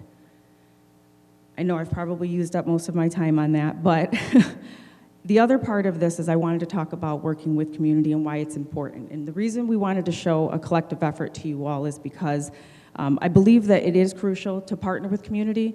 I believe in something that I like to call with the village called mutual accountability. You have to create mutual accountability between parents, schools, and community because all of us play a different role in these young people's lives. I like to say that the village we have a superpower. We are not you. We are not parents. We are not the school. We are not the police. We are not a system. We are simply people that care. And sometimes that's all that they need. So a lot of times we get information and we are able to find solutions that, again, might not be found, not through a lack of effort, but simply because you have to be the right person, and that does matter. Community members have unique insights. We have experience to specific challenges through lived experience that we know have worked in other situations. We are just asking that you trust us. Community helps schools access resources and supports that maybe you don't know about or don't have. If you work close with community, you're sending a message that you are invested in the well-being of all students, not just the ones that feel afraid, but the other ones that also feel afraid for reasons that they have not been talked to about. Gatekeeping kids is counterproductive, and that's what it feels like. It feels like schools often gatekeep our kids. Students that are already struggling, they feel stigmatized and isolated already at school, so how likely are they to seek help from anyone at the school or be receptive to help from anyone at the school? How are they going to engage positively with staff when they're already feeling that way? They feel targeted. Thank you, Ms. Lynn. Next we have Dee Florence, followed by Alice Drager and Cherie Brooks. And then Mr. Lynn, yeah.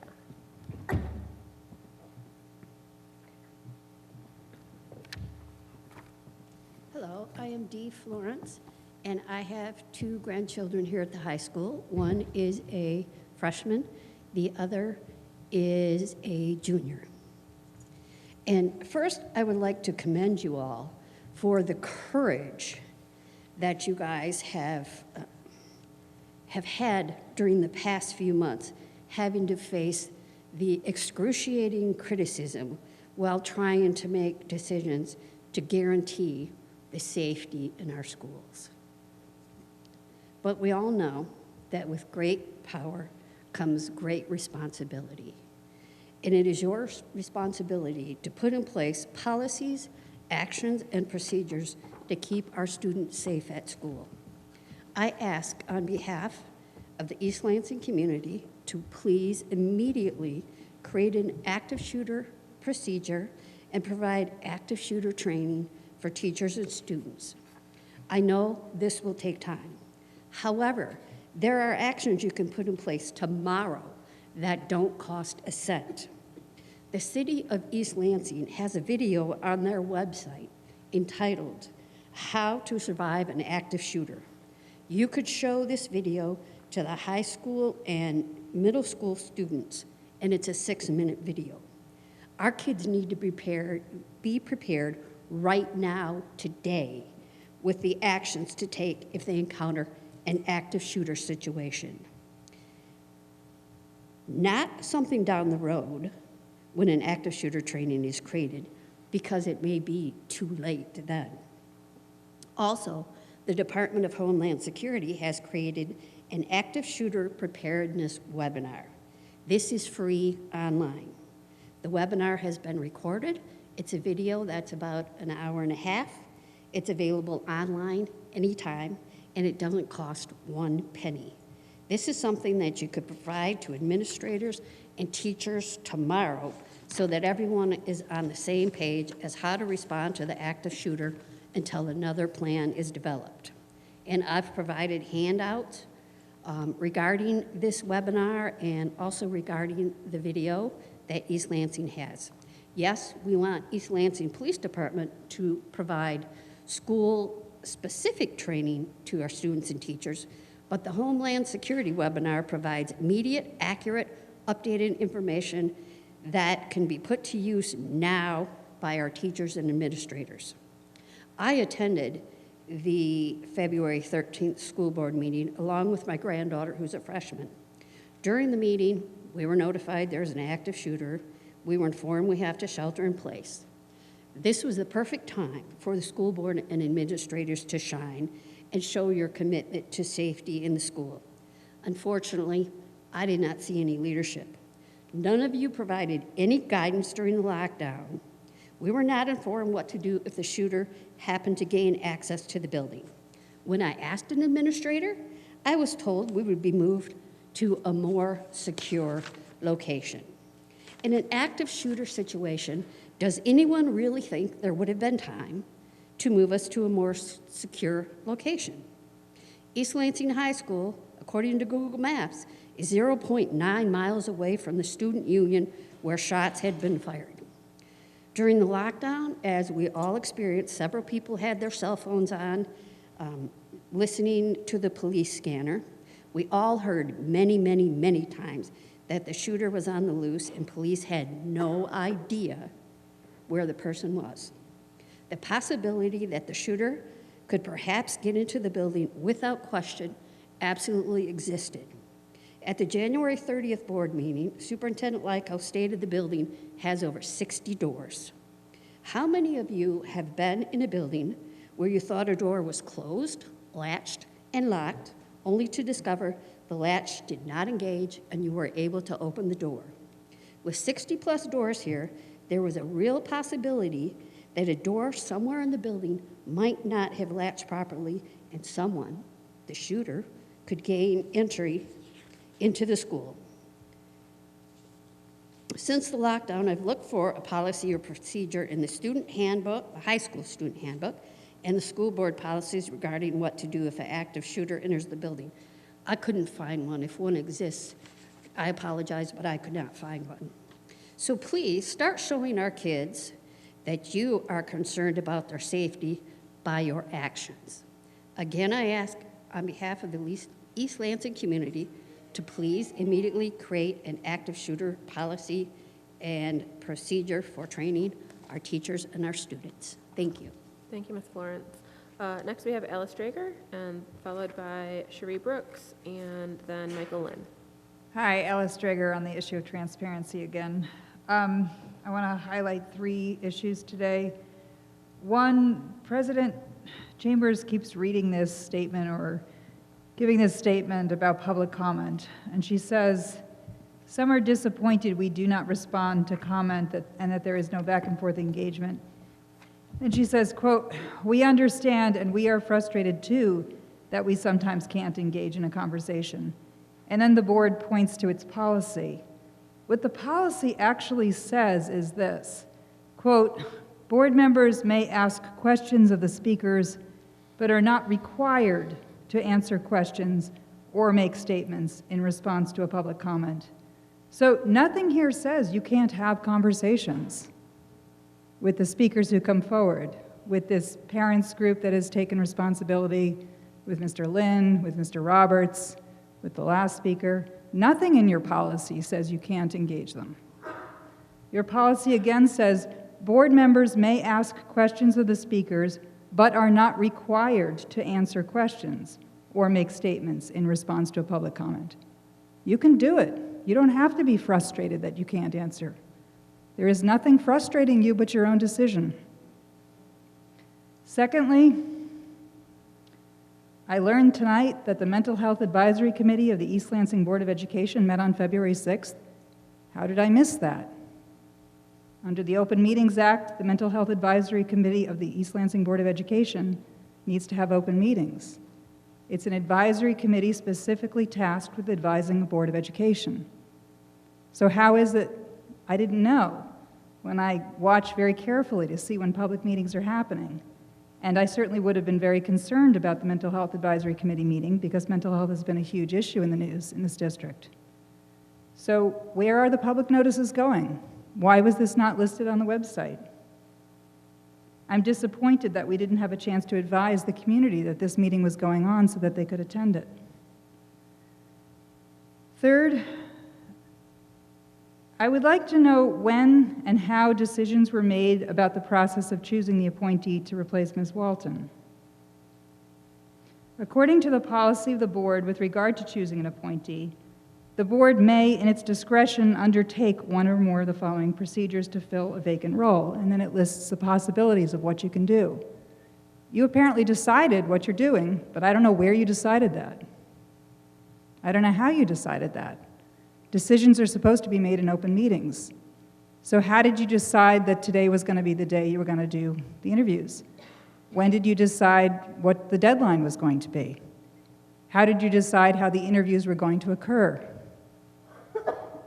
When were all those decisions made? Because to my knowledge, there hasn't been a public meeting since February 13, and it wasn't discussed and decided at that meeting. So was this discussed and decided out of the public view, when deliberations are supposed to occur in view of the public? Thank you. Next, we have Cherie Brooks speaking about civil rights data, followed by Michael Lynn.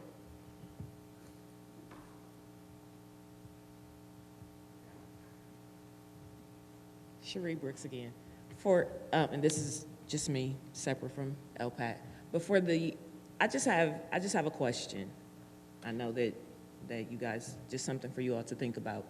So in speaking with the parents, I learned that when consequences are administered through the high school administration, that they are consistently under or at 10 days. What I've learned, and when I'm talking about consequences, I'm speaking to suspensions.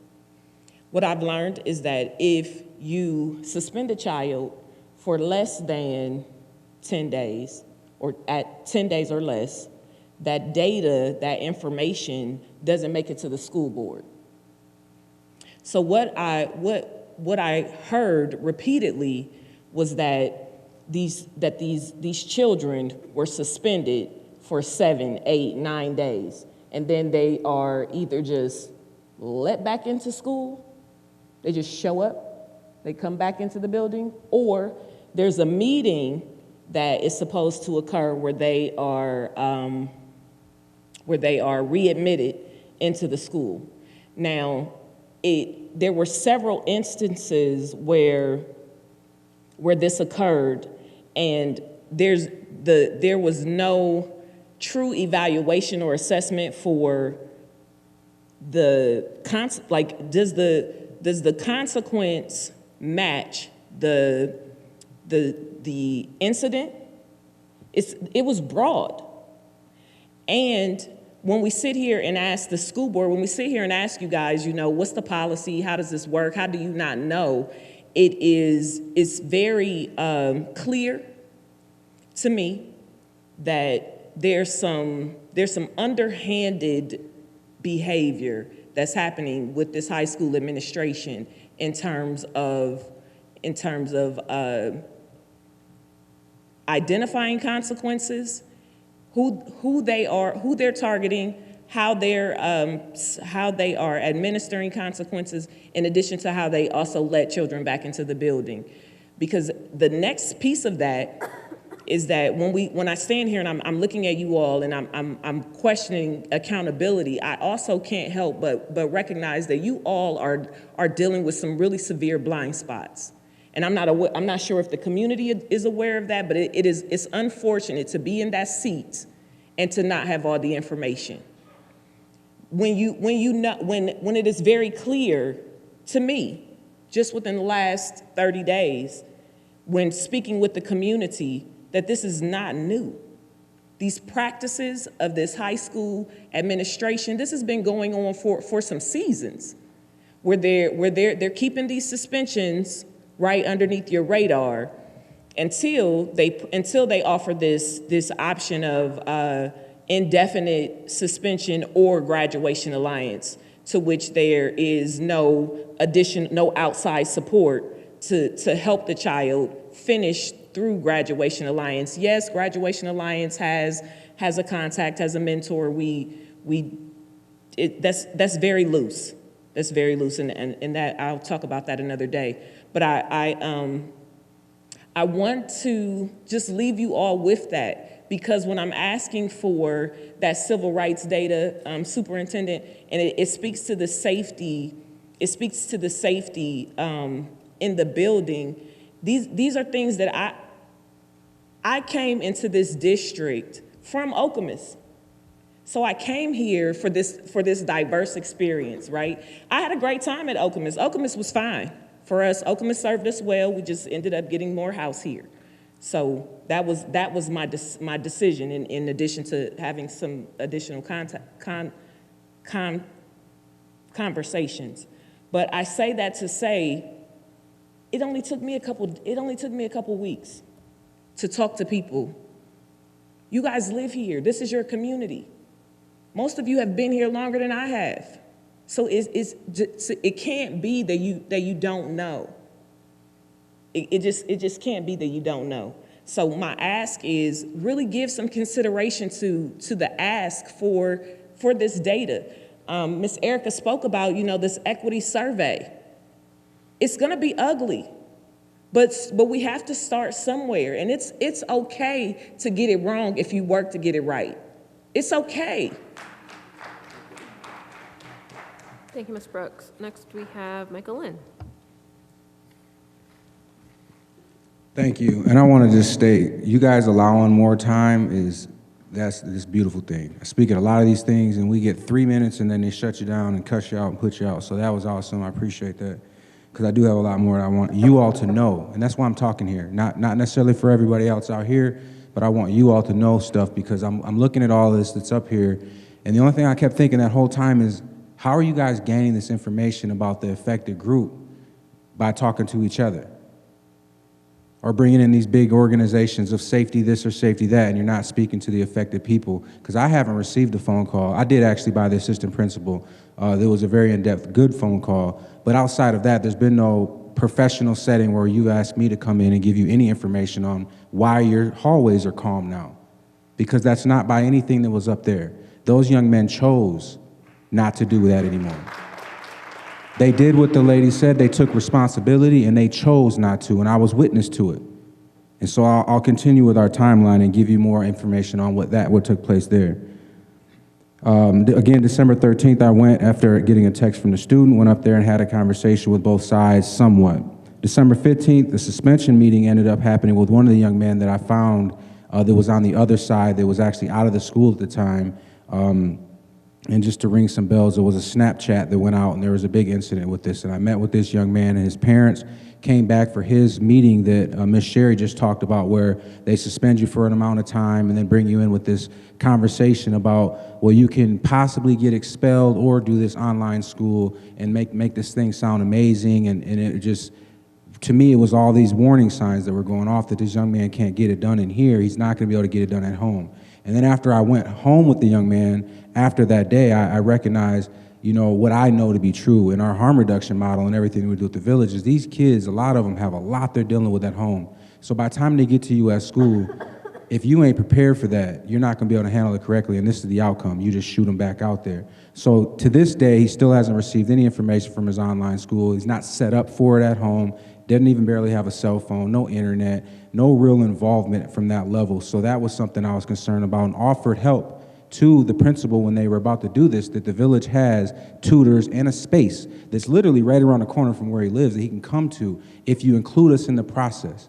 Tell us what it is he needs to do. We don't know anything about East Lansing's graduation assistance program. So tell us. We have Michigan State students to help us out. We have you know, a kid that went to Concordia University that's right there every day to help these young people out. But we need to have access to those young people. So that situation happened, and I was really disappointed because I seen how this, after I started talking to these parents, how this goes firsthand.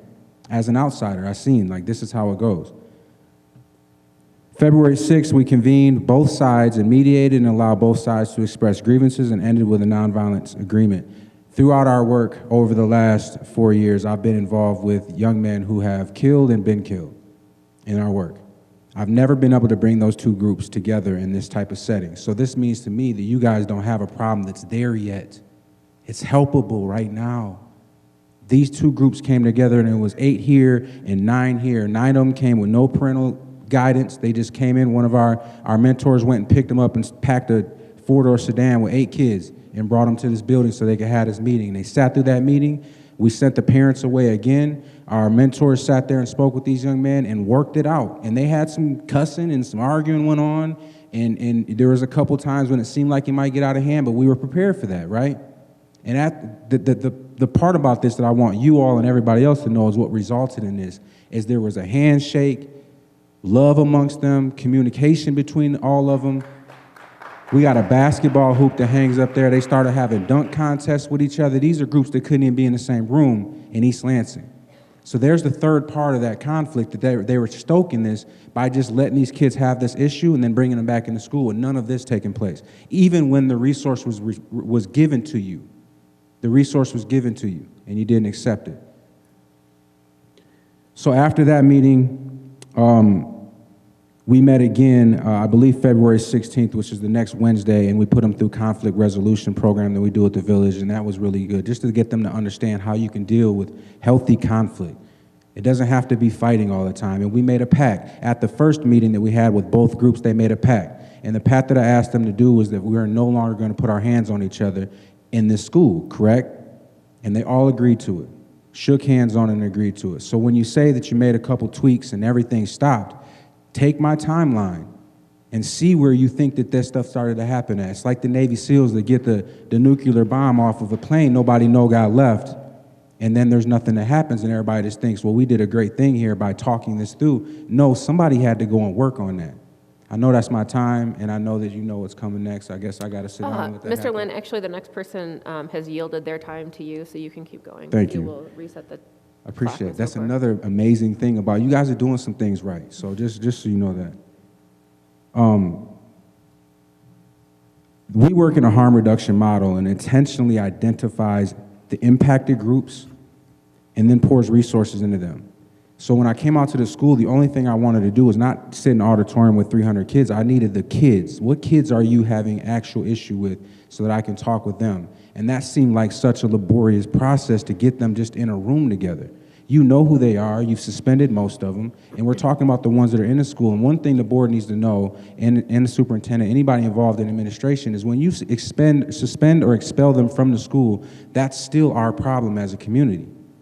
That beef doesn't go away. The drama doesn't stop. Now that kid just has to worry about it happening at him at Sam's Club in front of his mother, right? Or at the grocery store, or at whatever basketball game that's off your campus. So from our perspective, harm reduction doesn't mean just getting the problem out of your school. It means dealing with the issue so the situation doesn't happen anymore, but also not making overwhelming, sweeping reforms and hurting everybody involved, including the young people that were involved. It's much easier than that, and I think that we proved that to you, right? So I wanted to say real quickly, while people were panicking, and I think that it's apparent by the room today, this is what happens. And as we've been involved with this for, over a little over 4 years, we see this every time. And it gets frustrating as people who are involved in violence intervention that every time somebody gets shot, there's this big influx of people that want to help and they want to do things and they've got a program and all of this stuff happens, right? And then they find out there's no money involved and then a lot of it falls off. Or they just get another issue, right, that they start figuring out we don't want anything to do with it, right? You're noticing that right now. So stay the course, but understand you're gonna have to bring some community into this conversation if you're not talking to the parents, impacted groups. What Sherry has been able to do, and these parents and Ludi and all of them been able to do, put all this together, because we've just been supporting them. We didn't want to be the face of it. I didn't want to speak. I've been watching every meeting that you guys have been having, paying attention to what's being done and what's being said, but I didn't want to be in front of this thing. I wanted the parents in this group to do that, and they've done it. They've done so much work on the back end for you all. Like, they've already done so much, and the thing is that I didn't see any of that up there. So that's really disturbing that none of that was up there. And you could pay as much money as you want for consultants, but if you don't have credible messengers dealing with these young men, you can kill it. They're not gonna listen to nobody else. As my wife spoke earlier, we have a special place in this that we're not parents, administrators, or any of that. They can talk to me about anything and it stays with me. I just know how to move now with them. So DK, and again, DK security, I think you need to do a little research on that. Do some research on that. We've had issues with DK security in Lansing. So just pay attention to these little things, and every step that you make, please make sure you're making it in harm reduction ways and be equitable to everybody, because that's one thing that I haven't seen is equity. Even with your backpack policy, some kids can't go find or buy a new backpack. These are equity issues. When you're looking at all of this, look at it through an equity lens. Who is the most impacted? Let's make sure that we deal there first before we go up to the other individuals that aren't impacted. So that's really what I had to say. Again, I appreciate what you guys are trying to do. Please, for administrators, you've got to open up and give access to these young people. For people who are credible, they can get in here and talk to them. I've heard many people talk about how they want to come in and help. And if they're willing to do that off the skin of their back, you need to let them in there, period. So thank you. Thank you, Mr. Lynn. This is last call for public comment. Next time I have Erica Lynn.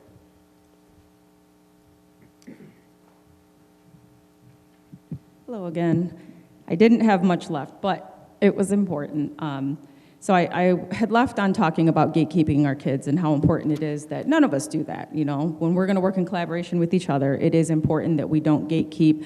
And like Mike mentioned, a lot of the reasons why access is so important and working in collaboration is important. But the biggest thing is because I understand very intimately that it's so important to build a much broader support network outside of school.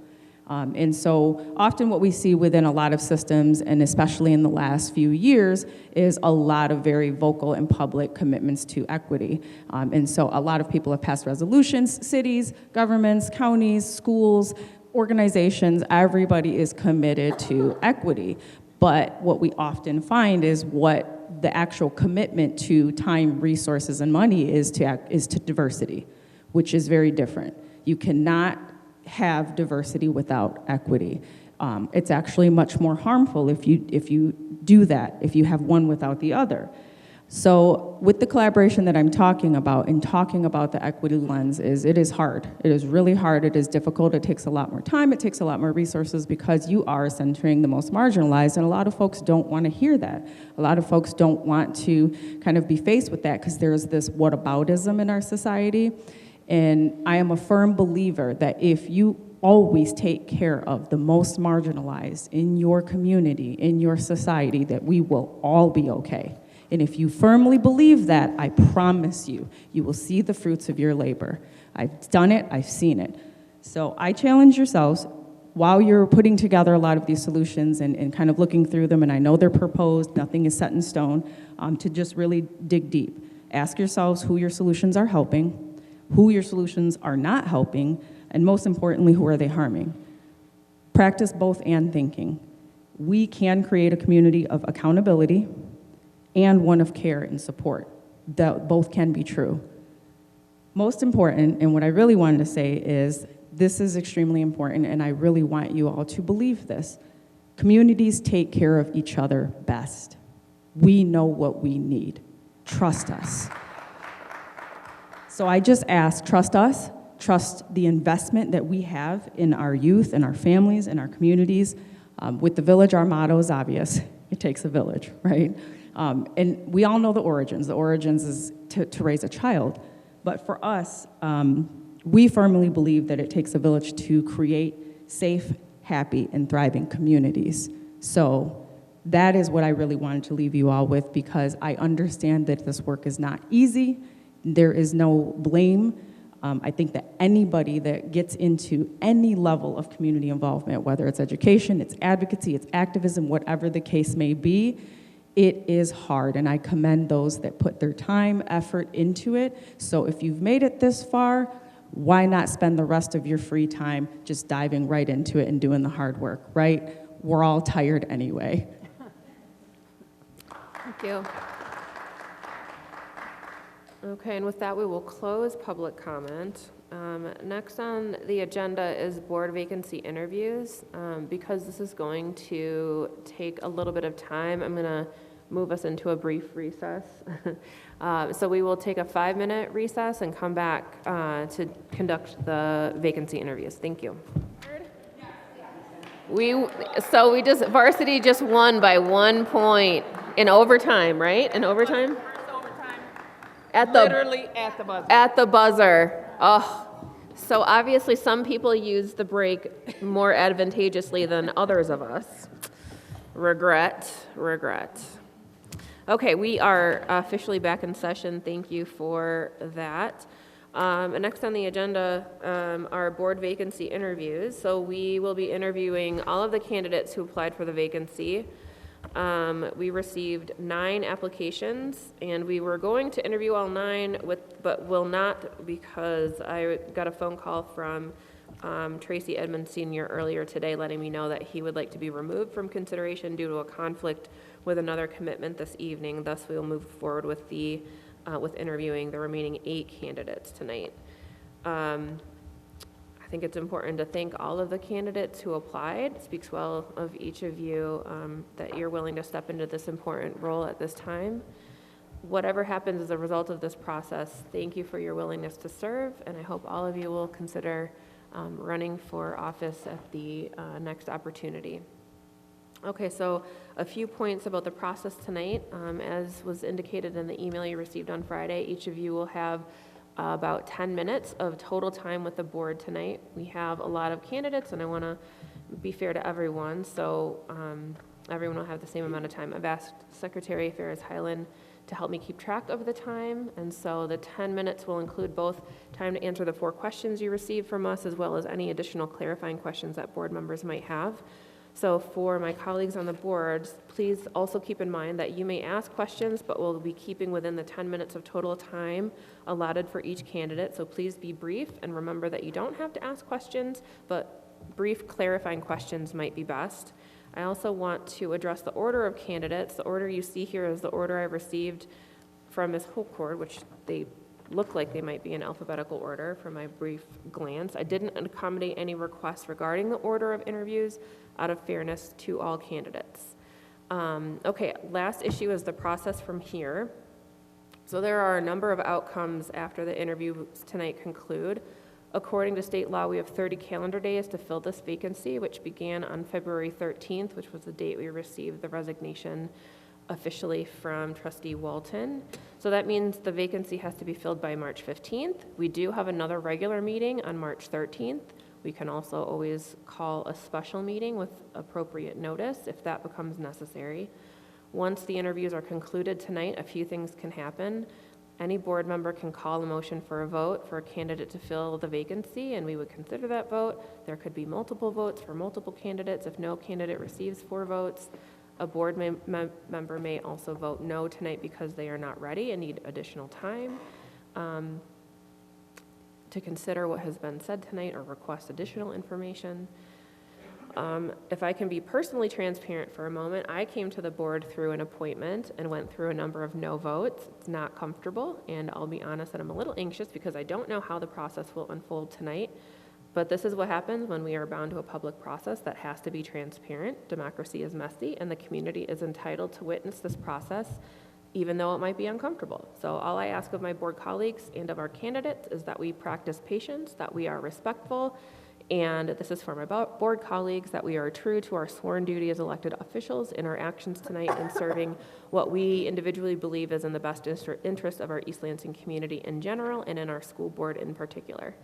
Okay, I think those are all of the process issues I wanted to discuss. For the interviews, we'll ask the candidates to come up to the podium up here. It's a little bit awkward, but it's the best place for the recording. So we'll ask everybody to come forward here. And we'll begin with Mr. Feldposh. So I'll ask you to come up to the podium, sir.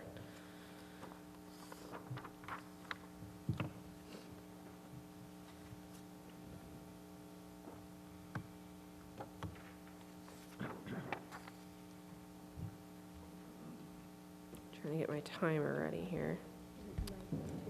Yes, we're gonna both do it. So do I just start by answering the 3 Yeah, I'll questions? ask you the questions officially so that the public hears what the questions are and all of that. Okay, so why are you interested in serving on the East Lansing Board of Education? In addition, what qualifications, skills, and attributes would you bring to the board? And what experience have you had in the district? Some details you might share include your experience volunteering, attending board meetings, serving on school, community councils, and/or supporting fundraising efforts. Okay, thank you. As she said, my name is Mike Feldposh. I was a candidate in the general election for a school board seat. I bring to the board as perspective outside of education, rich in real-world experience of evaluating and hiring for my small business, making decisions based on the marketplace and succeeding over 15 years after a start from scratch. I'm college educated with a bachelor's degree from Michigan State. I spoke at most board meetings for a one-year period between 2021 and 2022. I'm not connected in politics locally, and I'm not endorsed by any local or state teachers union. My focus in my business life is on results. My focus as a board member would be the same. I have been a volunteer as a big brother for 10 years. I've coached youth basketball, and I currently coach my son in flag football. And I've served on church councils before, and I've been an election volunteer in East Lansing. Thank you. What do you believe to be the roles and responsibilities of an effective school board member? An effective school board member listens to parents and teachers and conducts the business of the district in a transparent manner. Every board member should endeavor to make it easy for the East Lansing school community to find board meeting minute videos and otherwise navigate elps.us. Every board member needs to know that they are in their position to serve the students, parents, and staff of the schools to maximize educational outcomes. Board members are not here to promote an agenda for any school, union, or political party. East Lansing Board of Education member is compelled to operate in a nonpartisan manner. That's why all candidates appear on the ballot as such. The only agenda is the education of young people who pass through the doors of the district's buildings. The East Lansing Board of Education bylaws state that the board has the legal authority and duty to provide public elementary and secondary education in its schools. Further on in the bylaws, you read that the board's duty is to establish, maintain grades, schools, departments, and determine the curriculum and courses of study. Thank you. Question 3 is, the board consists of 7 individuals, and we can only move forward with a majority. That said, there are, of course, things that are individually important to us. So what are 2 to 3 issues that would be important to you in your role as a board member? The main issues are the ones I expressed during my campaign. However, I don't consider them to be my issues. They are school board issues. The issues are transparency, engaging with parents and caregivers, and maximizing educational outcomes.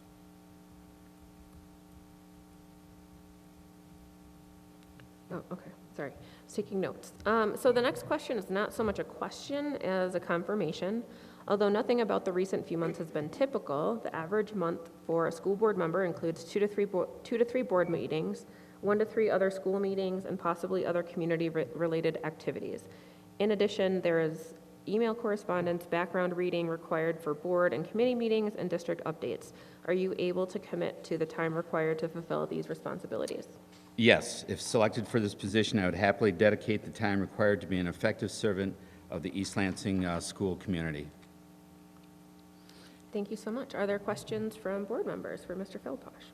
I've got more I can say if there aren't. Sure, yes. Should I wait for questions or? Up to you. It's your time. Okay. If there's more that you'd like to say, please do. Okay. The selection of a new member to fill the recently vacated seat is entirely up to the remaining members of the East Lansing Board of Education. That board currently, I believe, has one philosophy and one agenda. My philosophy, frankly, does not match that agenda. However, given recent developments in the community, I'm hopeful I might be chosen for the open position in order to help set a blended agenda that reflects our community, one that puts respect above ideology, one that respects the values taught in East Lansing homes, not tries to replace them. I wish for the students to feel safe on school property, be supported in their education, and be measured in terms of performance and behavior, irrespective of skin color, economic status, gender identity, or any other external factor. During the campaigns for school board, local media asked questions of the candidates to get information about them available to the voting public. Some of the questions asked had nothing to do with serving on a school board. Questions of political affiliation, position on abortion, position on taxes, what candidates would do to ensure community members would be respectful of the board, with no mention of respect by the board for the community. These questions were not illuminative for voters as to issues that would be in a board member's purview. They were intended to out candidates who did not reflect the progressive ideology of a large number of East Lansing voters. They were designed to steer voters away from certain candidates. Further, a teachers' union representative's opinions were sought on the candidates. Questionnaires often ask little about parents and mention more about current social trends than educational outcomes. I'm very encouraged that I received nearly 2,800 votes in my first attempt to earn a board seat, even though I barely campaigned. I believe East Lansing, if not the board, is ready to elect a person who is not beholden to a union or an ideology, but instead will put parents and teachers first and promote transparency. I'm the only applicant to have run for the board in the general election.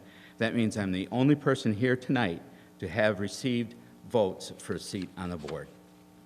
I thank the board for accepting my application and look forward to be involved moving forward. Thank you, Mr. Feldposh. Any other comments that you would like to make before we do? Are you open to taking questions from board members? Of course. Of course. Excellent. Are there questions from board members for Mr. Feldposh?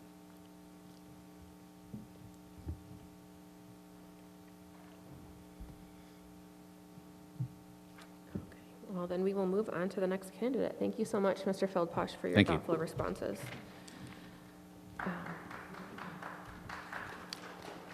Okay. Next we have, sorry, I have all of my, let me get myself together here.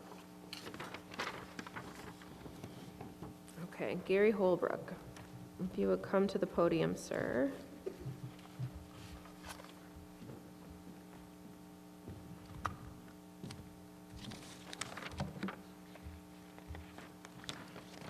This is, by the way, the biggest interview that I have ever been in.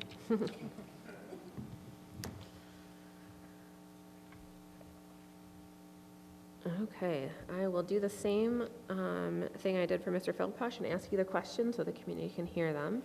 First question is, why are you interested in serving on the East Lansing Board of Education? In addition, what qualifications, skills, and attributes would you bring to the board? And what experience have you had in the district? Some details you might share include your experience volunteering, attending board meetings, serving on school, community councils, and/or supporting fundraising efforts. So I think a little bit of history is in order. My spouse and I grew up in a homogenized small town, and it was a lovely way to grow up. We knew everybody. There was the mom net there keeping track of us. But one day we kind of left town, and we discovered that the world was full of people that weren't white Christians. And that wasn't the experience that we had. We were not really prepared for that. And so when we had children, we said, okay, what can we do for our children? And getting them into an international community where there are, I think, 40 nationalities represented in the schools, some point it was something like that. A number of different religions, different languages, people look different. For us, it was very clear that East Lansing was going to give our children an experience that's more reflective of the world at large rather than the microcosm that we'd grown up in.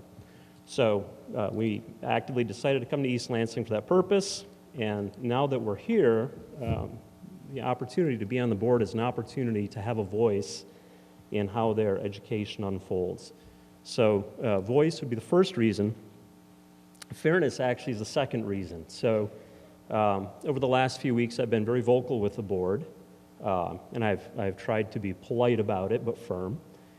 And at the same time, if I'm going to make complaints to the board, then I should also be prepared to contribute to the work that the board is doing. So, out of a sense of fairness, if I'm going to make a ruckus, then I should also be prepared to help lift the load. As far as qualifications, I think everybody that's going to get interviewed here in East Lansing is going to be very well qualified. I have an MBA from Michigan State University. I was actually on an Public School Board Academy, Public Academy School Board for about 4 years. Much, much smaller organization than East Lansing Public Schools, but procedurally struggling with a lot of the same kinds of things on a much smaller scale. I have a decade of business management experience. I was also a big brother through Big Brothers Big Sisters. I am a member of a foster-termed adoptive family. So we are foster fails. We're adoptive now. In 2018, I also volunteered to teach Java to East Lansing High School seniors, well, students, mostly seniors, which was a wonderful experience. It was very interesting. Writing Java code isn't something like math where you have steps that you can follow. So I feel like the students probably were not prepared for that, but they learned a lot quickly. Also, I'm the spouse of an ELPS teacher, which has given me a unique perspective on the district. My spouse has been in the district for about 13 years now. So we have seen a lot of change in the district, and it does grant a bit of a unique perspective. Also, I think a couple of things that are important in terms of my personality is I'm very reflective, I'm curious, and I take a behavioral economics approach to problem solving. What I mean by that is somebody mentioned the expense of collecting data. Absolutely, right? If you make something difficult to do, it's not going to happen. People won't do it. So when we think about solutions, we have to think about those solutions that people would naturally gravitate towards if we really want to be successful.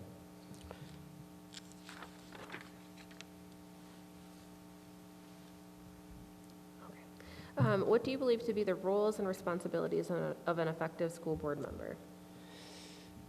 Yeah, so if we think about Ms. Lako as being the CEO of a $63 million company, I liken that to a big, very expensive bus.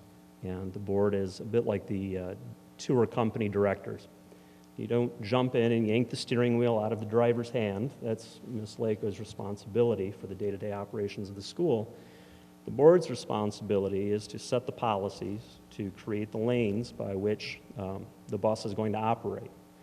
And a lot of folks want to get very involved And ultimately, you need to keep in mind that there is a separation that comes in there. Absolutely, the board is here to support the community and to encourage Ms. Lako in her endeavors and the other members of the school. The board is the conduit to the community, but at the end of the day, the board must also resist that temptation to jump in and yank away that steering wheel. Great, thank you so much. So the board consists of 7 individuals, but we can only move forward with the majority. That said, there are, of course, things that are individually important to us. What are 2 to 3 issues that would be important to you in your role as a board member? So there are a couple of things that come into play here. The district has started the conversation about social justice. I would like to see that continue. Obviously, with the dialogue we've had tonight, there's some more work to be done there. I think balance is something that's important to keep in mind. Around 2010, it was not uncommon to have the police come to the school to intervene with students that were having behaviors. And it was actually a pretty common thing. Maybe a couple times a week, the police would come and they would pick up a student who was maybe having a really bad day. They might have been an EI student or something, and they had an episode. That was really common. And obviously, that's not the interaction you want your students to have with the community and with the police department. So we have that end of the spectrum. It's very extreme. And then we can get to a place where we may swing a little too far the other direction. So to me, finding that balance where we are not just resorting to the biggest stick that we can find, and we are doing what's most appropriate for our students is very important. And then I think if I could just wave a magic wand and create one big solution, some of the folks from the Village Lansing mentioned this tonight, and it's something that's very important to me as well, and that's having metrics so that we understand where things are at. The board gets a lot of information fed to them, and much of that information is subjective. And a lot of that information is going to come through a few people that want to paint a rosy picture. So if I could just kind of wave a magic wand and create a tool for the board, it would be, how can we find a way for the board to get as unbiased as possible of information so that the board has a very clear picture of how things are going in the district rather than having to rely on a lot of subjective experience from different folks. Thank you. So the next question is not so much a question as a confirmation. Although nothing about the recent few months has been typical, the average month for a school board member includes 2 to 3 board meetings, 1 to 3 other school meetings, and possibly other community-related activities. In addition, there is email correspondence, background reading required for board and committee meetings, and district updates. Are you able to commit to the time required to fulfill these responsibilities? Absolutely. Great, thank you so much. So with our little bit of time remaining, are there clarifying questions from board members? I just have one. I appreciate that you served on a board at another school. What is an experience you'd bring to us from that experience? Actually, it's probably the most basic one, and Dr. Drager mentioned it tonight, and that is the Open Meetings Act. It makes it very difficult sometimes for a board to get together. In fact, a lot of people didn't realize recently that you all aren't allowed to be in a room together unless there's been an announcement and the public has been invited. And so, working through that is something that I think really trips up new board members often because we're used to getting the right people in the room and working the problem. And unfortunately, I think it's a net good to have that openness, but it also does make it challenging when you're trying to work with your colleagues to solve a problem and you really aren't allowed to sometimes. Thank you so much.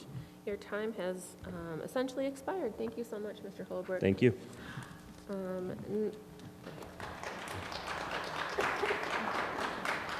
Thank you. Next, we have Rufus Jackson. Mr. Jackson, if you would please come up to the podium.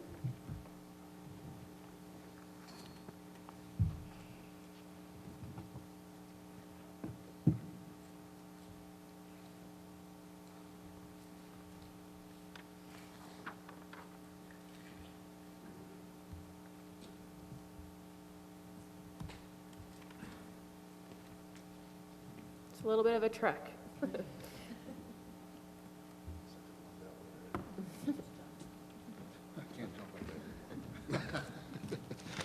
All right, welcome. Hello, everyone. Hello. All right, we'll just dive right in here. So why are you interested, Mr. Jackson, in serving on the East Lansing Board of Education? In addition, what qualifications, skills, and attributes would you bring to the board, and what experience have you had in the district? Some details you might share include your experience volunteering, attending board meetings, serving on school community councils, and or supporting fundraising efforts. So, Rufus Jackson, everyone. I think that I am in a very unique position, or have unique qualities, being from the community, growing up in the community, raising my family in the community.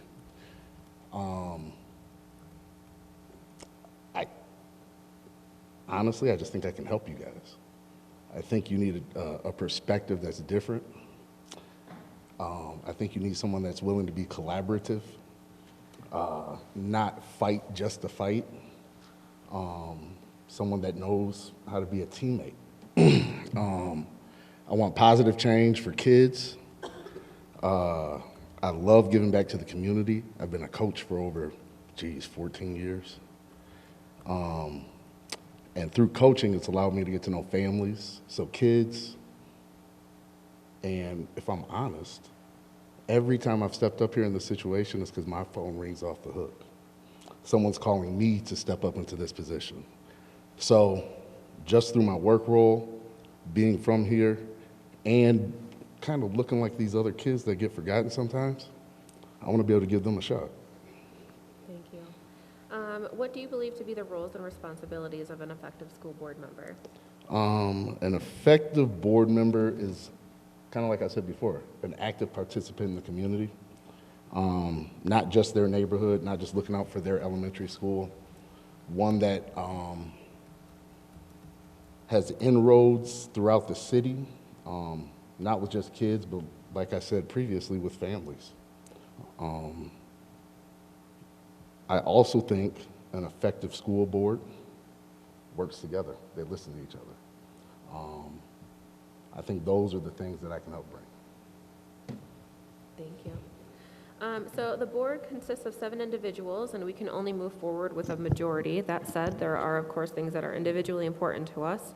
What are 2 to 3 issues that would be important to you in your role as a board member? So as it was brought up earlier, through the process of the meeting, mental and physical health of the kids is extremely important. The thing I care about most are the kids. I don't have an agenda to push. I don't have anything. I want these kids to flourish. I want these kids to have different avenues. I want them to know that you can go to a 4-year university, you can go to technical school, it doesn't matter. I need you to come out of here with real life skills so that you can be an effective adult. That's what I'm worried about. Thank you. So the next question is not so much a question as a confirmation. Although nothing about the recent few months has been typical, the average month for a school board member includes 2 to 3 board meetings, 1 to 3 other school meetings, and possibly other community-related activities. In addition, there is email correspondence, background reading required for board and committee meetings, and district updates. Are you able to commit to the time required to fulfill these responsibilities? Yes. Great. And I learned from Mr. Feldposh, I should ask, is there anything else that you would like to state before we open to board questions? No, I try to be succinct as possible, and I think I did that. Okay, wonderful. Are there clarifying questions from board members for Mr. Jackson?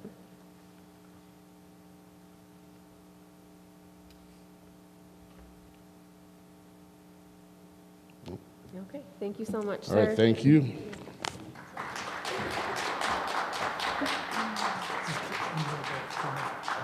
Okay, so next we have Valora Kimball.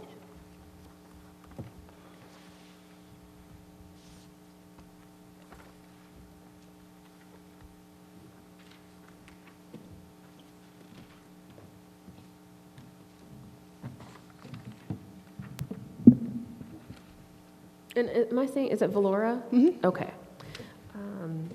So let's start your timer here. Why are you interested in serving on the East Lansing Board of Education? In addition, what qualifications, skills, and attributes would you bring to the board, and what experience have you had in the district? Some details you might share include your experience volunteering, attending board meetings, serving on school community councils, and or supporting fundraising efforts.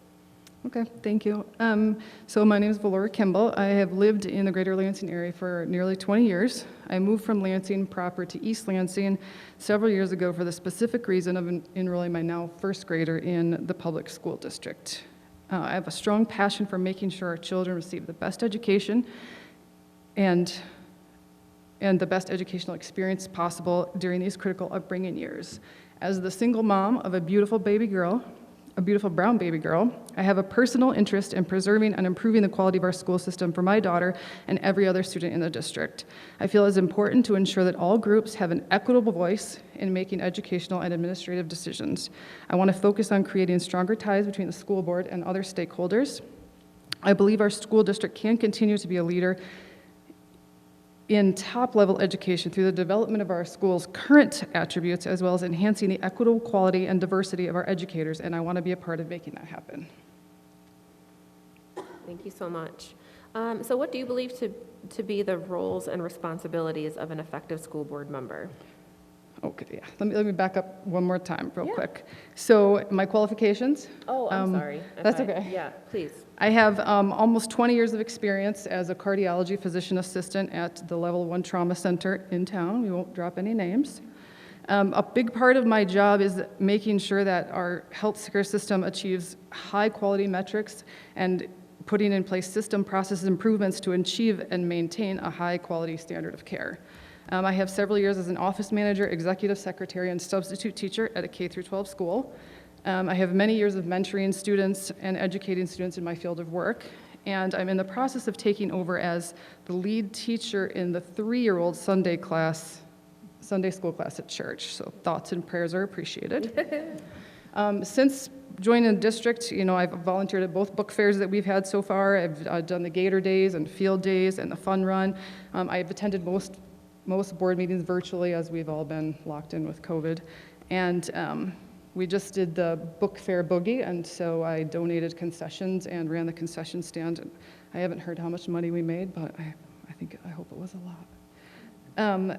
As far as an effective school board member, I believe effective school board members collaborate and work as a team with other board members. I think we have a responsibility to maintain unbiased views of the issues at hand. I think it's important to remain politically neutral regarding issues presented. I think our main focus should be on what's best for all students, especially regarding diversity with equity.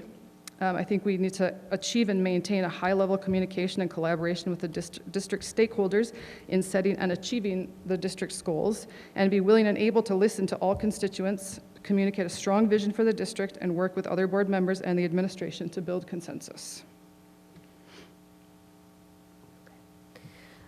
Next question is, the board consists of 7 individuals, but we can only move forward with a majority. That said, there are, of course, things that are individually important to us. So what are 2 or 3 issues that would be important to you in your role as a board member?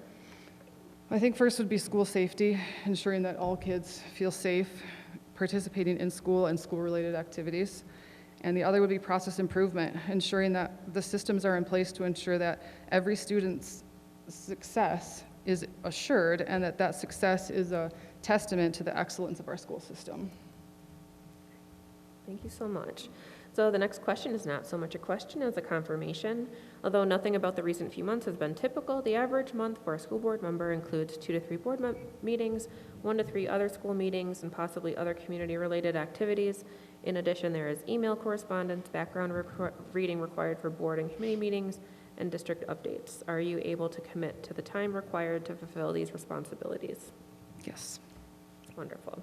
Okay, do you have any other statements that you would like to make before I ask board members if they have questions? No. Okay.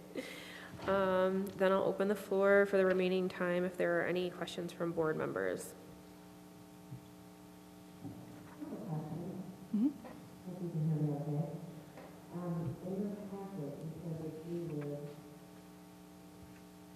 Be committed to working with board members to focus on rebuilding community trust. What would that look like for you? Well, I think it's about communication. You communicate, and people feel heard, and then we make you make consensus decisions based on what's best for a wide group of people. Then I think that builds trust between the community. And start with the small things, and then the big things will come. Thank you. Other questions? Okay, thank you, Ms. Kimball. Thank you. Good.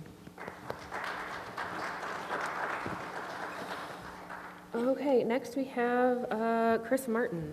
If you would please step to the podium, sir.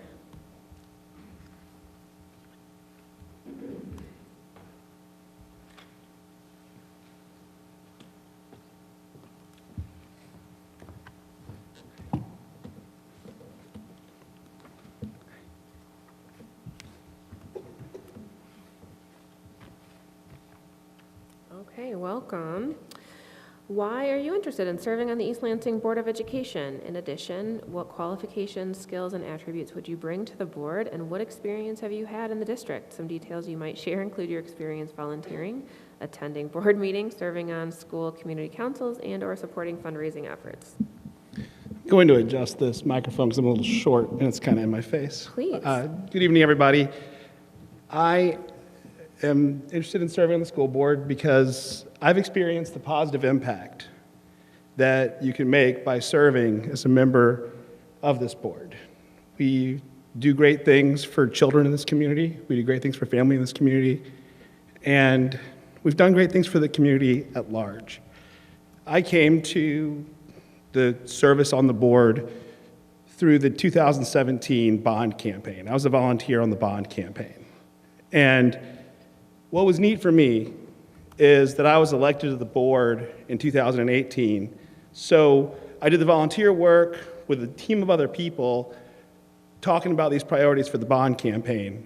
And then I got to be a part of the team that was, from the board perspective, implementing the bond and seeing the things it's done in our community.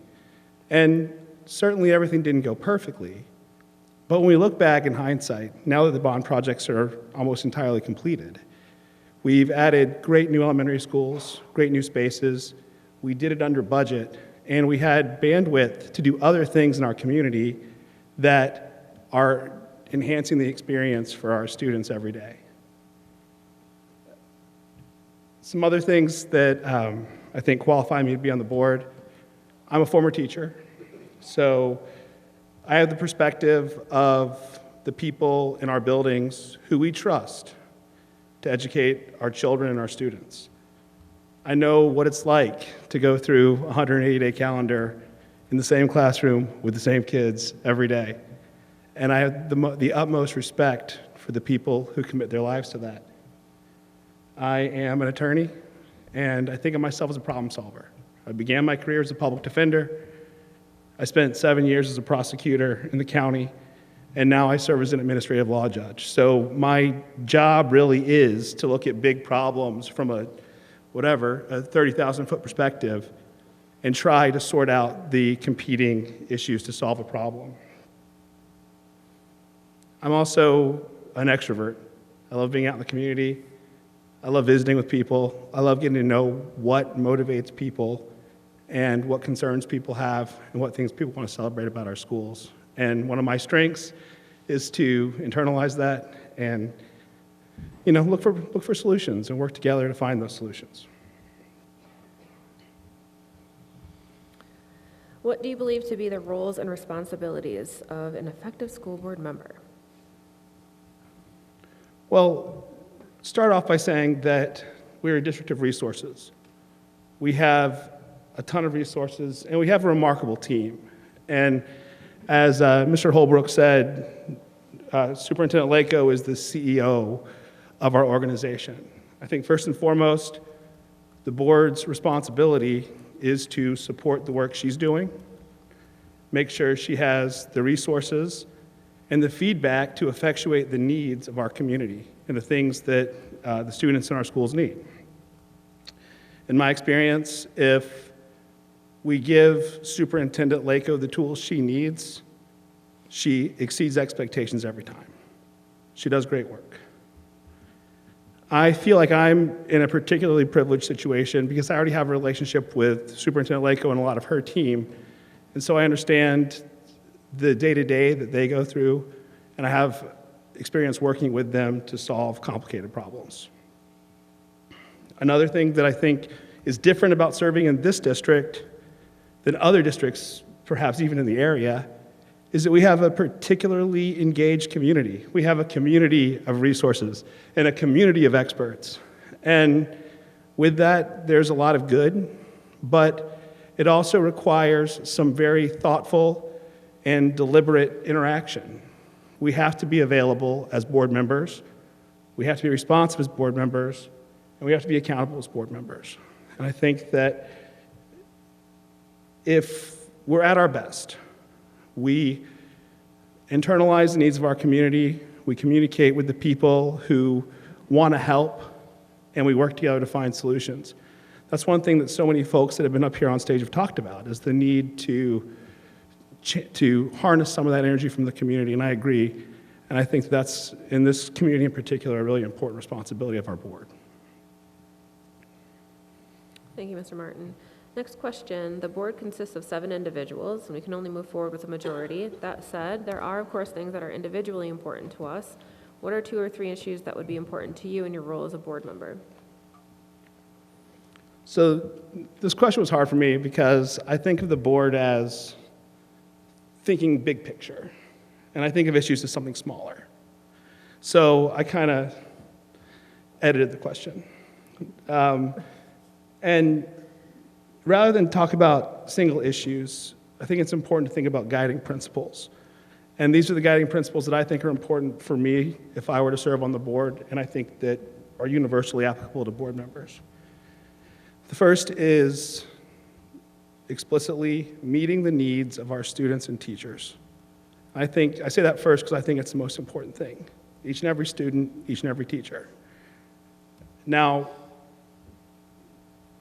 the reason why I say these principles are important is because something that keeps coming up in recent weeks is school safety. And we live in a really scary time. I don't blame students who have fears because of things going on in our community, both in the district and on MSU's campus and everywhere else. I think that the reason why I say meet the needs of every student is because there are students whose need is to feel safe and secure. And they're not going to be able to achieve until they feel safe and secure. And it's not just safety. There are plenty of other things needs that students have. We have students who need mental health interventions or maybe food insecure, and we have responsibility as a district to facilitate that, because once we facilitate those needs, our students can achieve at their highest level, which is my second guiding principle, ensuring that students can achieve at their highest level. Ultimately, that's how we're judged as a district. How are the students doing?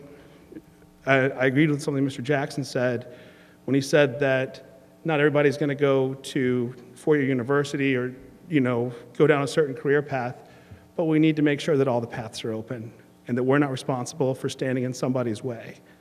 So I think that's a really important piece. My final bullet point is celebrating our commitment to educational equity and social justice. These are things that we've done incredibly well at over the years, but it is something that's we're never going to get a gold medal and a prize and say you did it. It's something that we're going to be working on for our lifetimes, and we're going to be making progress. And I think that progress is really important. I think that we're having some hard discussions as a community right now, but these are the kinds of discussions that will lead to progress. So I'm encouraged by that, and that's why I want to serve on the board during a time that for some people looking in on this might seem like a difficult time. The next question is not so much a question as a confirmation, although nothing about the recent few months has been typical, as you just said. The average month for a school board member includes 2 to 3 board meetings, 1 to 3 other school meetings, and possibly other community-related activities.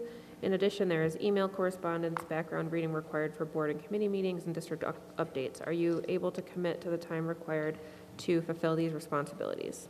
I'm comfortable with the time commitment. Excellent. We have about a minute if you have any additional comments or if there are quick questions from board members. Yes, ma'am. You said that you are encouraged by all of the conversations going on. Mm-hmm. And since you were just recently on the board with us, then it's no surprise that I put out a statement about the lack of collaboration that I've gotten. Would you have any changes in how to collaborate moving forward if you were to be elected? I guess I don't understand. So is the question, would you make any changes to how you choose to collaborate with your fellow board members moving forward? well, I think that one of the things that I pride myself on is being an open book, being available to talk. I'm sure that there's always more we can do to have discussions, but we come up against something that some people have mentioned, which is the Open Meetings Act stuff, where you can't decide, you can't make big decisions off stage, so to speak. But yeah, I feel like I always had a positive relationship with the folks that I served with on the board, including you, Monica. I've always thought very highly of you, and I've enjoyed working with you over the years. I know that we spent a couple of very long walks around downtown East Lansing talking about our shared priorities for the district. And a lot of the priorities that we talked about then that you continue to talk about now, I'm still committed to. I think that transparency and communication has always been important to me, and that's something that I know that is an important issue to you. I welcome those conversations, and I hope that we can do more of it. Thank you, Mr. Martin. Your time has expired. All right, thank you.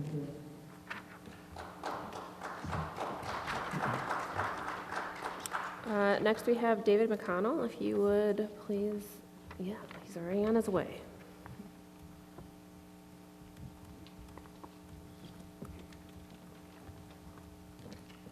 Hello. Hello. Okay, why are you interested in serving on the East Lansing Board of Education? In addition, what qualifications, skills, and attributes would you bring to the board, and what experience have you had in the district? Some details you might share include your experience volunteering, attending board meetings, serving on school community councils, and/or supporting fundraising efforts. Okay, thank you for your consideration. And welcome, yeah. My name's David McConnell. I live with my wife Vanessa and my two children, Isla and Bijou, in the Tower neighborhood. We've owned our home there since 2005. Isla is an 8th grader at MacDonald Middle School, and Bijou is in 5th grade at White Hills. Why am I interested in serving on the board? I think that how we go about educating our children is important. And in this current climate, when there's so many people who seek to impose their own viewpoints on others, I think it's critical for those who understand the value of inclusion, diversity of perspective, and collaboration towards shared goals to step forward to serve. I want to ensure that the work of the board continues to be inclusive of all the voices in our community, that our educators are empowered to inspire curiosity and intellectual excellence, and opportunities for students, whether those are academic, athletic, or enrichment, are available and accessible to all. In terms of qualifications and skills, I have an undergraduate degree in philosophy from Michigan State. I have a master in public administration from Western. I spent 15 years working as a policy and research consultant, doing policy research on workforce development and education, helping people use data to make decisions, setting goals and metrics by which people can measure their progress. Some of the examples that I can provide for you, we did some case studies on talent shortage best practices, how to address the teacher shortage for middle cities. Worked with Launch Michigan to do some research around understanding why teachers are leaving the profession and potential solutions.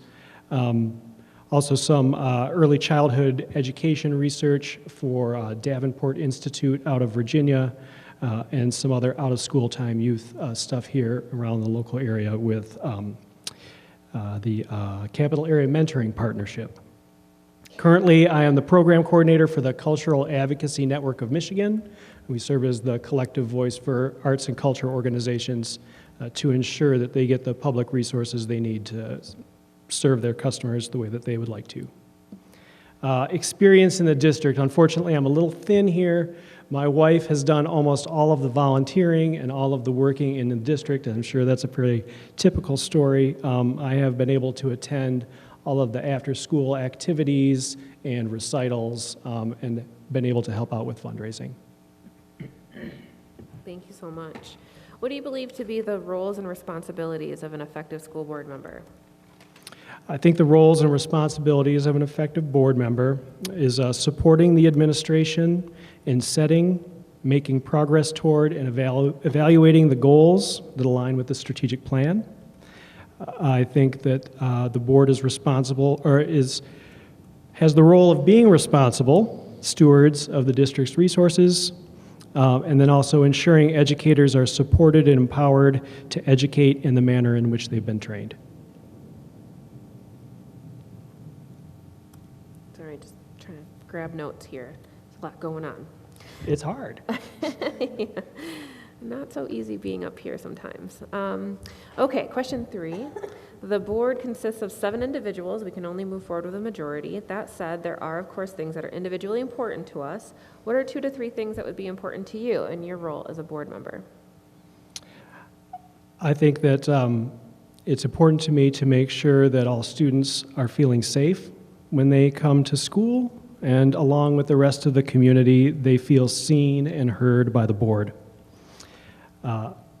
It's important to me that we maintain our forward momentum on any progress we've made towards addressing inequities and the issues of social justice. And I promised my children I would raise the issues of transportation and food.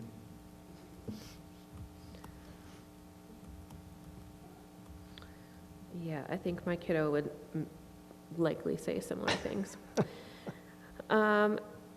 Okay, the next question is not so much a question as a confirmation, although nothing about the recent few months has been typical. The average month for a school board member includes 2 to 3 board meetings, 1 to 3 other school meetings, possibly other community-related activities. In addition, there is email correspondence, background reading required for board and committee meetings, district updates. Are you able to commit to the time required to fulfill these responsibilities? Yes, I am. Okay, great. All right, with the time remaining, do you have anything else that you would like to share with the board for consideration? Otherwise, I do I'll not. Turn over to board members for questions.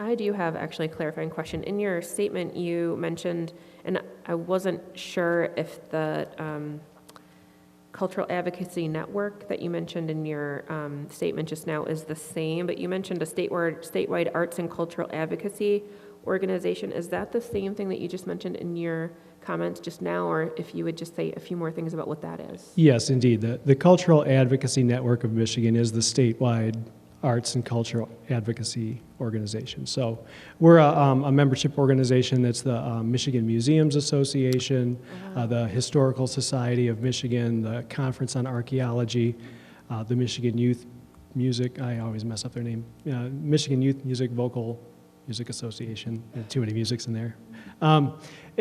Organizations such as that. And we advocate for funding to go to the Michigan Arts and Culture Council, who regrants dollars to museums and libraries and artists all over the state. Okay, great. And I assume that liaising with schools is a part of that advocacy. Yeah, we do have some vocal music instructor connection there, and we are just starting to build connections with music, art, and drama and dance therapy groups. Oh, wow. Okay. Thank you so much. Other questions? Okay. Thank you so much, Mr. O'Connell. Thank you. Next we have Daniel Myers. If you would come up to the, already on his way. Thank you all. Making this process as efficient as possible. Hi. Hello, welcome.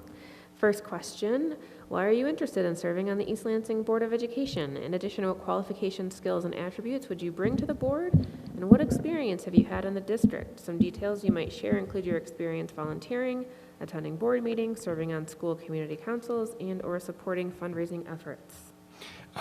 Let me just introduce myself. I'm Daniel Myers. I'm Dan Myers. I grew up in Lansing, lived just across the highway in the Groesbeck neighborhood. My family and I, my family has moved to East Lansing during the pandemic. We moved here when my daughter went to MSU, which is also where I went and my wife went and where we met. And the reason I want to be part of this board is because I am a parent of a high school student, a sophomore, and I am also the parent of a recent graduate who is starting at MSU this year. And I believe that that gives me I believe that gives me a good perspective as to how the board deals with some of the issues that are currently facing it. I have attended board meetings and have kept myself informed of the issues facing the school district. Also, I'm a lawyer. My training as a lawyer has allowed me to analyze issues that affect, although I'm not an education lawyer, I'm a lawyer in training. I've been a litigator for 30 years, and I believe that that would assist me in being mindful of the limitations as well as the responsibilities of a board member. That leads right into the next question. What do you believe the roles and responsibilities to be of an effective school board member? Well, the school board is by law the governing body of the school district, which means to me that its role is to oversee the operation of the school district on behalf of the community. I think it's been compared to the board of a business, and the administration is like the CEO. To me, it's more like the board is the policy arm, and the administration is the executive. The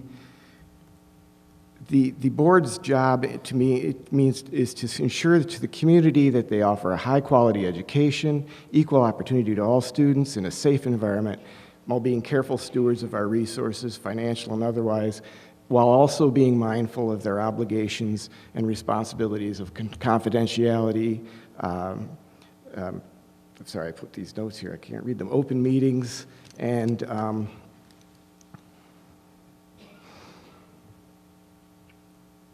transparency. I think a board member needs to be able to hear from all perspectives, consider the effect that the decisions will have on students and parents, teachers and staff, and the community at large. They need to have an open mind, be prepared to be persuaded, and if an argument is persuasive, and also be prepared to defend their positions if they find an argument is not persuasive. And I think it's also important for board members to be driven not by, as many have said, ideology or their personal beliefs, but by data-driven, make decisions based on data and on what is factual and presented to them, and not on whatever the ideology of the day is. Thank you.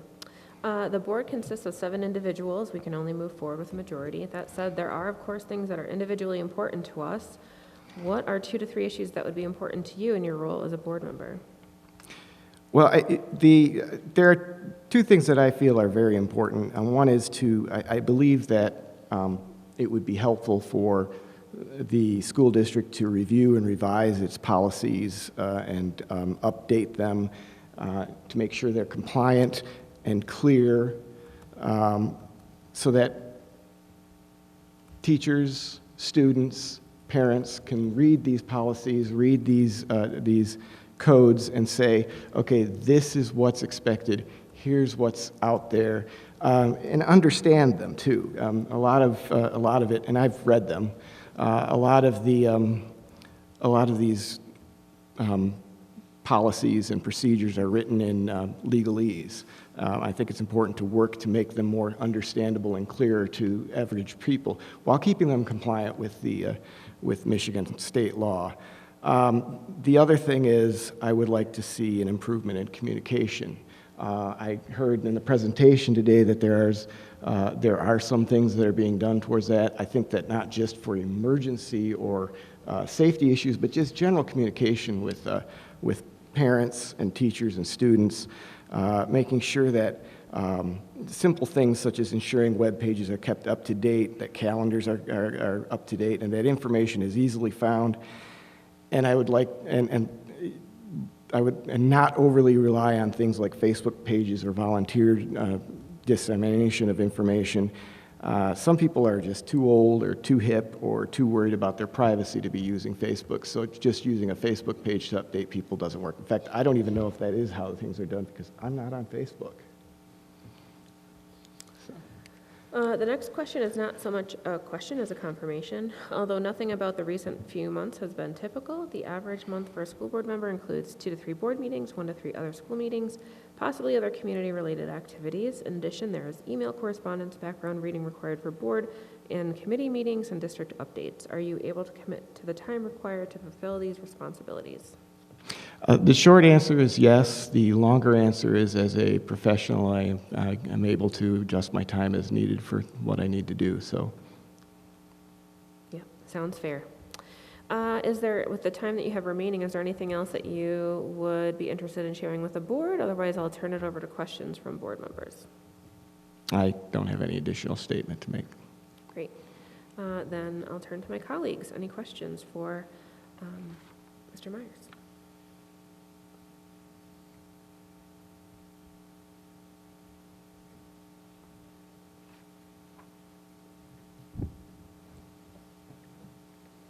Okay, thank you so much for your time, sir.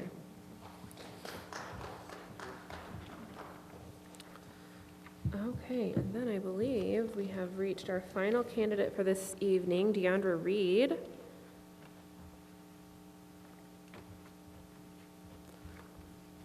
If you would please step to the podium. Welcome. Why are you interested in serving on the East Lansing Board of Education? In addition, what qualifications, skills, and attributes would you bring to the board, and what experience have you had in the district? Some details you might share include your experience volunteering, attending board meetings, serving on school community councils, and/or supporting fundraising efforts.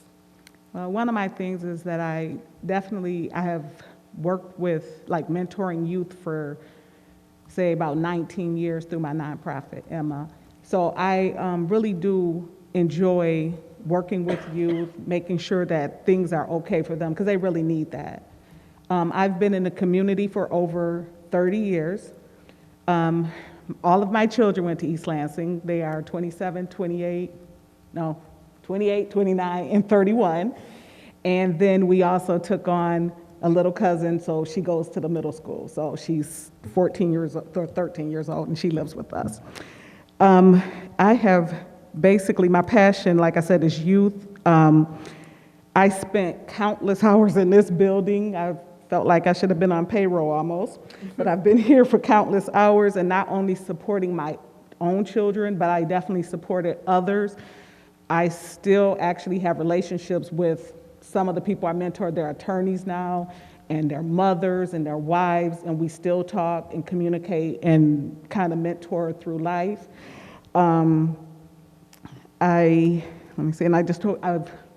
this part. I also have over 20 years in with Ingham County, where I work with families there and casework. I've been there, and then I'm also a union steward where I work fighting for my coworkers and then other people that are in the district, and I'm also a safe space advocate, which I have been doing now for 2 years, and I serve as the secretary, and that's just making sure that my coworkers can come and talk to me, or anybody within the county with any issues that they have going on, and then I'll work with management for us to resolve it. Thank you so much. Second question, what do you believe to be the roles and responsibilities of an effective school board member? My main thing is to oversee the education of the students And then I think it's very important, because I needed that, is that you work with the families and you work with the students to just make sure that, you know, everyone is receiving what they need.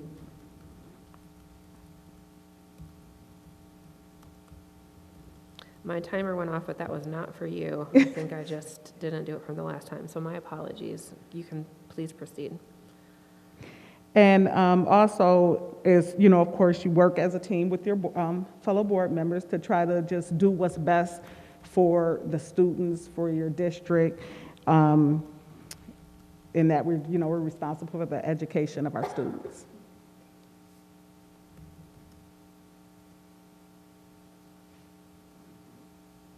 Okay, let me just finish this note. Thank you.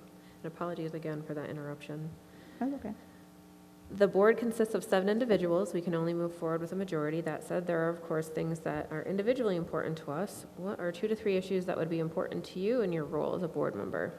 Well, safety for the students and staff, and also providing services. Like, I know I heard one parent say, and I had a child with a disability, so I understand the importance of, you know, maybe even having mental health services. And some students, I know with my job, we volunteer and give personal needs to students, just making sure that I was really kind of shocked at the amount of students that don't have the necessities that we take for granted. So just making sure that services are provided to them, making sure that, you know, IEPs and things like that, that's something that's, you know, close to my heart, that those things are being, you know, implemented and followed through with. Thank you. The next question is not so much a question as a confirmation. Although nothing about the recent few months has been typical, the average month for a school board member includes 2 to 3 board meetings, 1 to 3 other school meetings, possibly other community-related activities. In addition, there's email correspondence, background reading required for board and committee meetings, and district updates. Are you able to commit to the time required to fulfill these responsibilities? Yes, I just may have to make adjustments as well with my schedule. We all do. Okay. Is there anything else that you would like to share with the board before I turn it over to my colleagues for questions? No. Okay, then I yield to my colleagues. Can you tell us a little bit more about your organization? Yes. And the work that you do? Yes, so basically what I did with Emma is that we work with at-risk youth girls. So we did mentoring, teaching, you know, like just basic living skills. We did activities with them. I would have people come in to speak, whether they came from the health department, would have people come in, people that I know that may be a, you know, because I work at the courthouse, so whether I know it's an attorney or a judge or somebody that can come in and encourage. I had different people come in from Department of Corrections, like a, you know, a good friend of mine who she had, you know, like a shaky start, but her finish was powerful. So we want to always make sure that they know that, you know, you don't allow for your past to be your future. So we always want to do that. And then actually I'm excited about this because this summer we're doing where I have a beautician coming in. She's going to teach girls how to braid between the ages of 9 and I think 12. So in case they want to start a career in doing that. And also a makeup artist is going to do the same thing for them. Thank you. Mm-hmm. That's great. Can you just elaborate a little bit more on your experience and your experiences volunteering within East Lansing Public Schools with all of your kids and now your niece? Yes, so I mean, I sat on like the different, well that's been so long, but I sat on the different committees like within the school. I can't think of the little names that we had back then, but I sat on the committees. They went to Marble, then McDonald, of course, in the high school. So, actually Glencairn too, because it was 5th, 6th at one point. So I would volunteer. I came into school. One of my kids, like I said, had a disability, so I would get several calls from the school. So I would just come up here just to kind of make sure everything was going smooth with him. And then, of course, you know, while here, I would, you know, deal with anybody else if they were having problems with someone else and I knew them, or if I didn't know them, I would pull them to the side and have a conversation because that really does work. It goes a long way with a lot of kids if they know you care. I, of course, volunteered. My boys played sports. They played football. My daughter was a cheerleader. And then our little one now, she hasn't so much because of being out for COVID. And then we had some things going out where she ended up having to be out like an extra year to stay online. So she's just getting back in the swing of things. So definitely going in classrooms with her as well. Though I always go in classrooms. I go up to the school and check. I still stop at the school and check. I'll just check just to make sure. I email teachers. I'm constantly in contact with teachers just to make sure that they're not having any problems with her, not missing work, and then I'm going on a field trip, I think here, Thursday with the school to the African American Museum. Thank you. To rely on my partner here. Yeah, it's good. Yeah. Other questions for candidate Reed? Okay. Thank you so much. Thank you. That concludes the yes. Okay.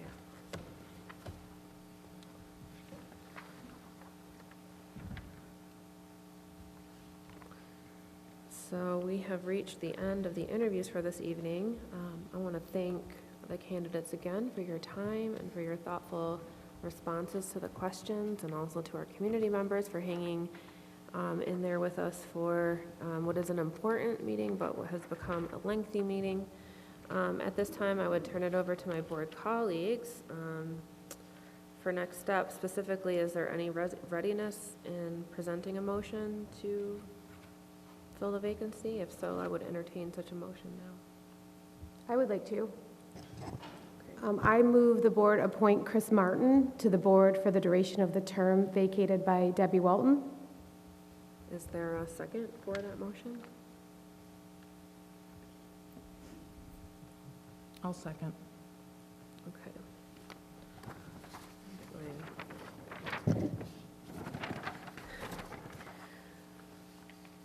Okay, so that was moved by trustee Ferris Highland, seconded by trustee Edsall. Okay, is there any discussion? I can say what motivated my... Yes, please. I just think that he shows a lot of integrity in throwing his hat into the ring right now after serving for 4 years. He has the experience on this board, which I think is really important coming into this time. He's been, like he stated, working behind the scenes since 2017, doing the bond work. He offers a great perspective as a former public school teacher and coach. I think it's important that he also ran and won previously in this community, so he was already elected. So those are the important points to me.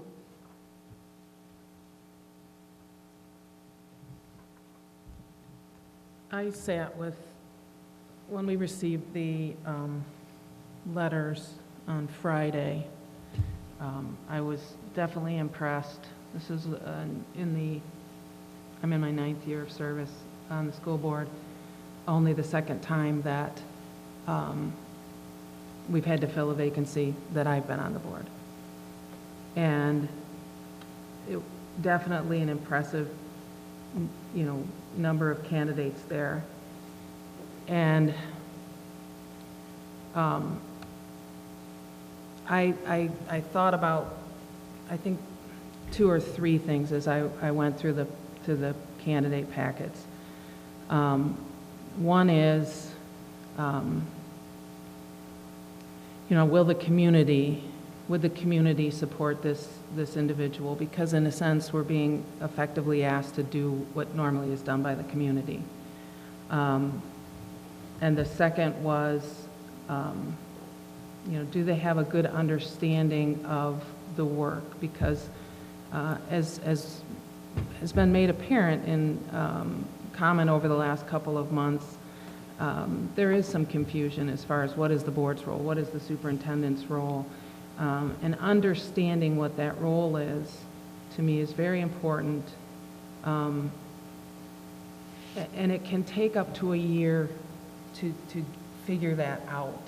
And I've sat in this chair with up to 20 people over the last 9 years, 20 different people, and with maybe one exception, just about all of us, it took about a year to understand what your role is as a school board member.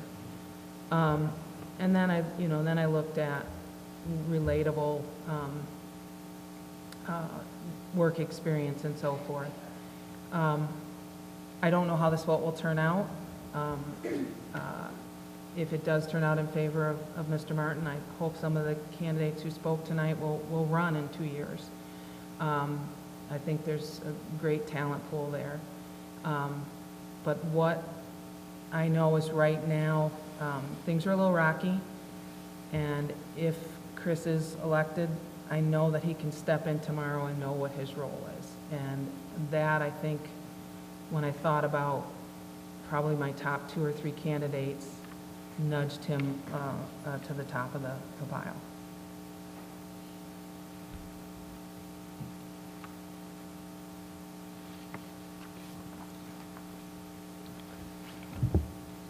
Is there additional discussion?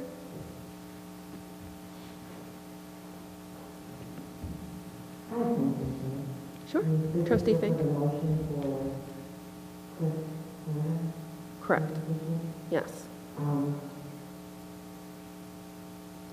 For me, I think that if we are being honest and listening to what our students, our staff, and our community is saying, if they're saying they want change, we should put a voice that are the same. No sense that for the past 2 years that I've been on, you were a member of this board. So nothing personal, but it's in a book.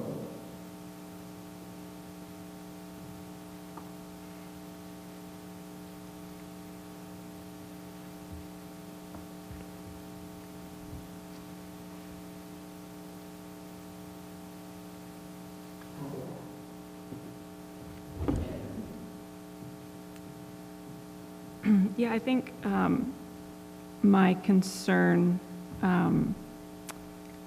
I have no doubt that Mr. Martin is very qualified to do this. I share similar concerns with Trustee Fink that if a community, if a group of the community is saying that they don't trust what's been happening, to re-put someone who's been on here recently gives me pause. And so I'm personally just trying to think that through.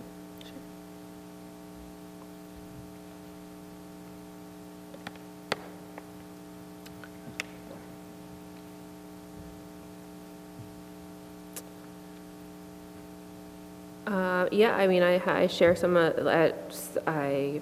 my thoughts are all over the place. I also feel responsible to say something for the sake of transparency at the board table. It's hard, like, I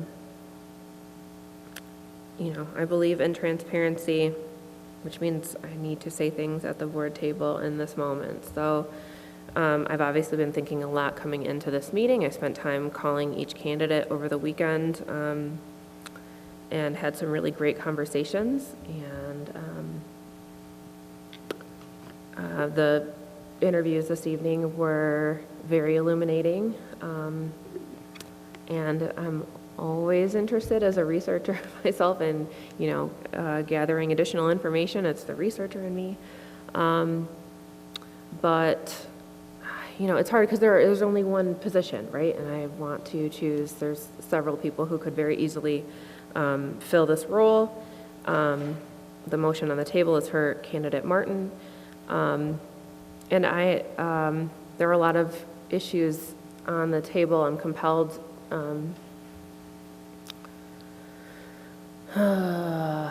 by a lot of things, but I also, this issue of this is not an easy job, and someone who can start on day one is compelling to me. So, yeah, and that kind of, there's merit to that. That kind of consistency is compelling in unsettling times. So we'll see how this vote goes, but if it passes, I'll be thrilled to welcome Chris welcome back to the table. So there are also really great candidates to consider as well. I am not sure what happened to Trustee Fink, and I said she'll be right back. Okay.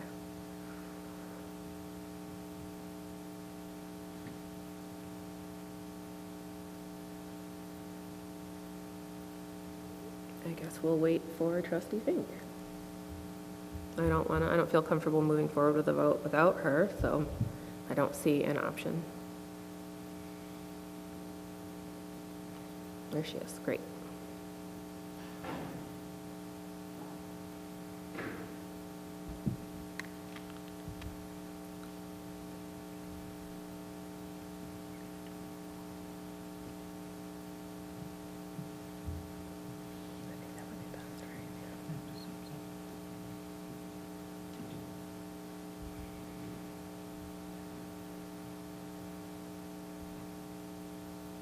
Okay, are we ready? I'm ready to call the question. I think it would be appropriate to do a roll call vote in this situation. Ms. Hoker, would you help us with that?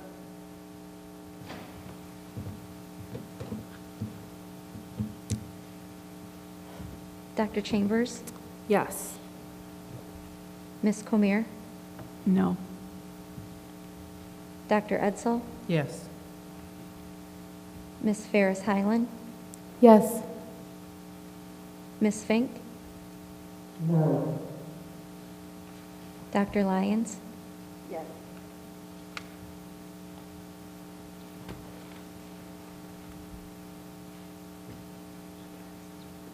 Oh, I was waiting for, there's only 6 of us. Motion passes 4-2, sorry.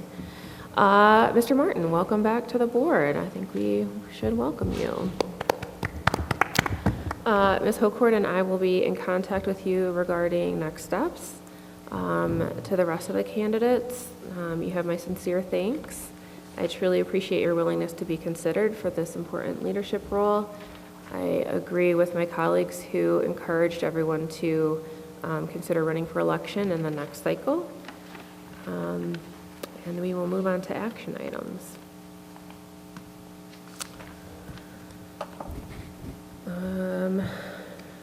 The first item relates to the 2023-2024 budget calendar. I move the Board of Education adopts the budget calendar for the development of the East Lansing Public Schools for the 2023-24 budget as presented. It was moved by trustee Edsel, seconded by trustee Lyons. Is there any discussion?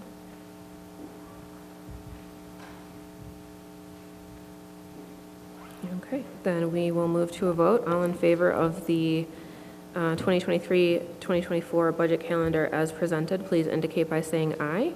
Aye. Any opposed or abstentions? Motion carries. Next item relates to the school wellness policy. I move the Board of Education approves the revisions to Policy 5707, School Wellness Policy as presented. Second? It was moved by Dr. Edsel, seconded by trustee Ferris Highland. Is there any discussion on this or any additional information that we need? Does anybody have any questions? We discussed it briefly at policy. It's basically a policy that we need to have to go out for RFP for food service. Am I correct? Yes. So interestingly, it didn't, we had to add it. The bad debt. Gotcha. I think I knew that too. Okay. If there's no discussion, we can move to a vote. All in favor of this revision to policy 57 or addition of policy 5707, please indicate by saying aye. Aye. Any opposed or abstentions? Motion carries. Item C under action items relates to authorized check signers. I move the Board of Education authorizes the following positions to be authorized check signers: Board of Education Treasurer, Superintendent, Director of Finance and Operations. Seconded. That was moved by trustee Edsel, seconded by trustee Cormier. Is there any discussion? Okay, all in favor of the changes to authorized check signers, please indicate by saying aye. Aye. Any opposed or abstentions? Motion carries. Next item relates to employee contracts for supervisor of custodial services.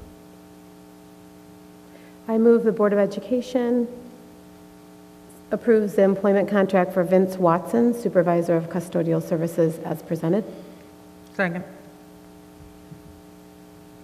Moved by trustee Ferris Highland, seconded by trustee Edsel. Is there any discussion? All in favor, please indicate by saying aye. Aye. Aye. Any opposed or abstentions? Motion carries. Next item relates to auditorium upgrades in both the high school here and in the middle school. And if you've been in here as we have, you've seen some flickering. I move the Board of Education approves the auditorium lighting project with Pierce Power Electric at $720,065.95. Second. I'm going to call that moved by trustee Edsel. I heard trustee Lyons next for the second. Any discussion? All in favor, please indicate by saying aye. Aye. Any opposed? Abstentions? Motion carries. Final action item relates to the purchase of technology. I move the Board of Education approves the purchase of 400 Chromebooks and licensing from Say Hi Computer Products in the amount of $114,744. Trustee Edsel earns her badges tonight for motions. Moved by trustee Edsel, seconded by trustee Lyons. Is there any discussion? All in favor of this last item, please indicate by saying aye. Aye. Any opposed, same sign. Motion carries. We move to committee reports, academic and tech. I believe that is trustee Lyons now. Yeah, we met on February 16th, and we had some guests come in and talk about, we had 2 counselors come in and talk about some of the services that they are working on and getting students involved using social media and TikTok, and then kind of give an overview of their day-to-day, what a life in a counselor at East Lansing High School looks like. We also, what else did we do?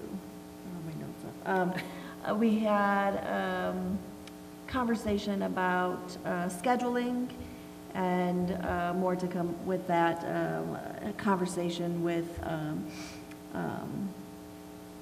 staff and what is the name of the scheduling block? Master scheduling? Yeah, the master scheduling, yeah. So there was some discussion on that, and we have students who sit on the committee, and they talked about how a National Honor Society put together a sign for MSU, and many students have signed it, and they're putting letters together. So all the notes are online, but we did have a meeting on February 16th, and we don't have our next meeting scheduled yet. Facilities. We had a meeting scheduled for Wednesday, but we had a snow day, so we rescheduled it to this Wednesday at 9 a.m. Great. In the boardroom? In the Probably? boardroom, yep. Great. Finance. Finance, we met and discussed 2 items. The first was Section 31 AA and 97 award amounts. The 31 AA are mental health grants with a total revenues to our district of about $431,000. 97 is a school safety grant of approximately $436,000. The governor's budget has future spending for these grants. These grants will be allocated in monthly amounts from March until August. We will also be receiving safety, security, risk assessment grants for about $16,000. That will cover the cost of the school safety analysis that was started back in October. And a grant for the critical incidents mapping for $26,205 that covers the cost of the ELPD having computerized mapping of our buildings to be able to best respond in an emergency. The second item that was discussed was the 23-24 preliminary general fund budget assumptions.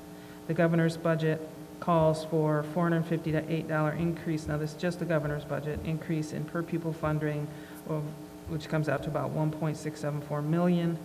But neither the House nor the Senate has released their assumptions. There's also a proposal to increase the 31A at-risk funding and the special ed reimbursement rate for a total of about $1.868 million. Unfortunately, the 23-24 budget will be impacted by the end of COVID funds, the ESSER 3, ESSER 311T, and HRA funds. If all of these funds were spent in the current fiscal year, we would see a line item decrease of about 2.7 million. So the combination of the increase in per pupil and the decreased COVID funding would lead to a potential of 1.14 million overall decrease in revenues. Do we see residential projections, student projections, do you know? I believe that was all done with flat budgeting. That's usually, yeah. Flat, okay. Okay, thanks. Next, intergovernmental, trustee Fink. We have been we discussed the purpose of the committee to coordinate support and promote all efforts to identify, assess, and cultivate awareness, communication, and collaboration within our community to address the needs of East Lansing Public Schools through an equitable and inclusive way. We also discussed the goals of the committee to come up with our engage with purposeful action with stakeholders and including the student representatives to make that neighborhood. We also discussed and arranged for committee representation at each community council meeting with the rotating schedule so committee members have the opportunity to visit each school. We do not currently have another meeting already, but there is one in the works, and we also have been partnered with our city council liaisons. Great, thank you so much. Personnel. Oh, that's me. We are, we need to schedule a meeting, but it also relates to training, which needs to be scheduled. But anyway, more information to come. We have not met. That's really what I should just say. We have not met. Policy committee. Policy met February 15th. We discussed a number of different policy issues. Most of them ended up being tabled for further information. Current policy 5206, which is our student discipline policy. There's just some language there in the less than 10 days versus 10 or fewer days that needs to be cleaned up there, and then some other questions that I'm waiting for reply back from legal. We discussed current policy 4101.1 regarding religious holidays that occur on school days, and old policy had a cap on those. The new policy doesn't, but we're looking at, and I think that was just an oversight when we adopted the whole policy manual, looking at putting a cap on those.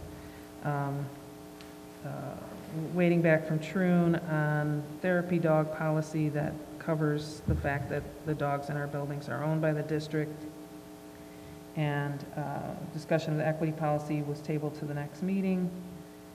And then the last item was the bad debt policy, which we just voted on this evening. Are there any announcements by board members or members of district administration? Hearing none, I will call us adjourned at 10:47 p.m. Thank you, everybody.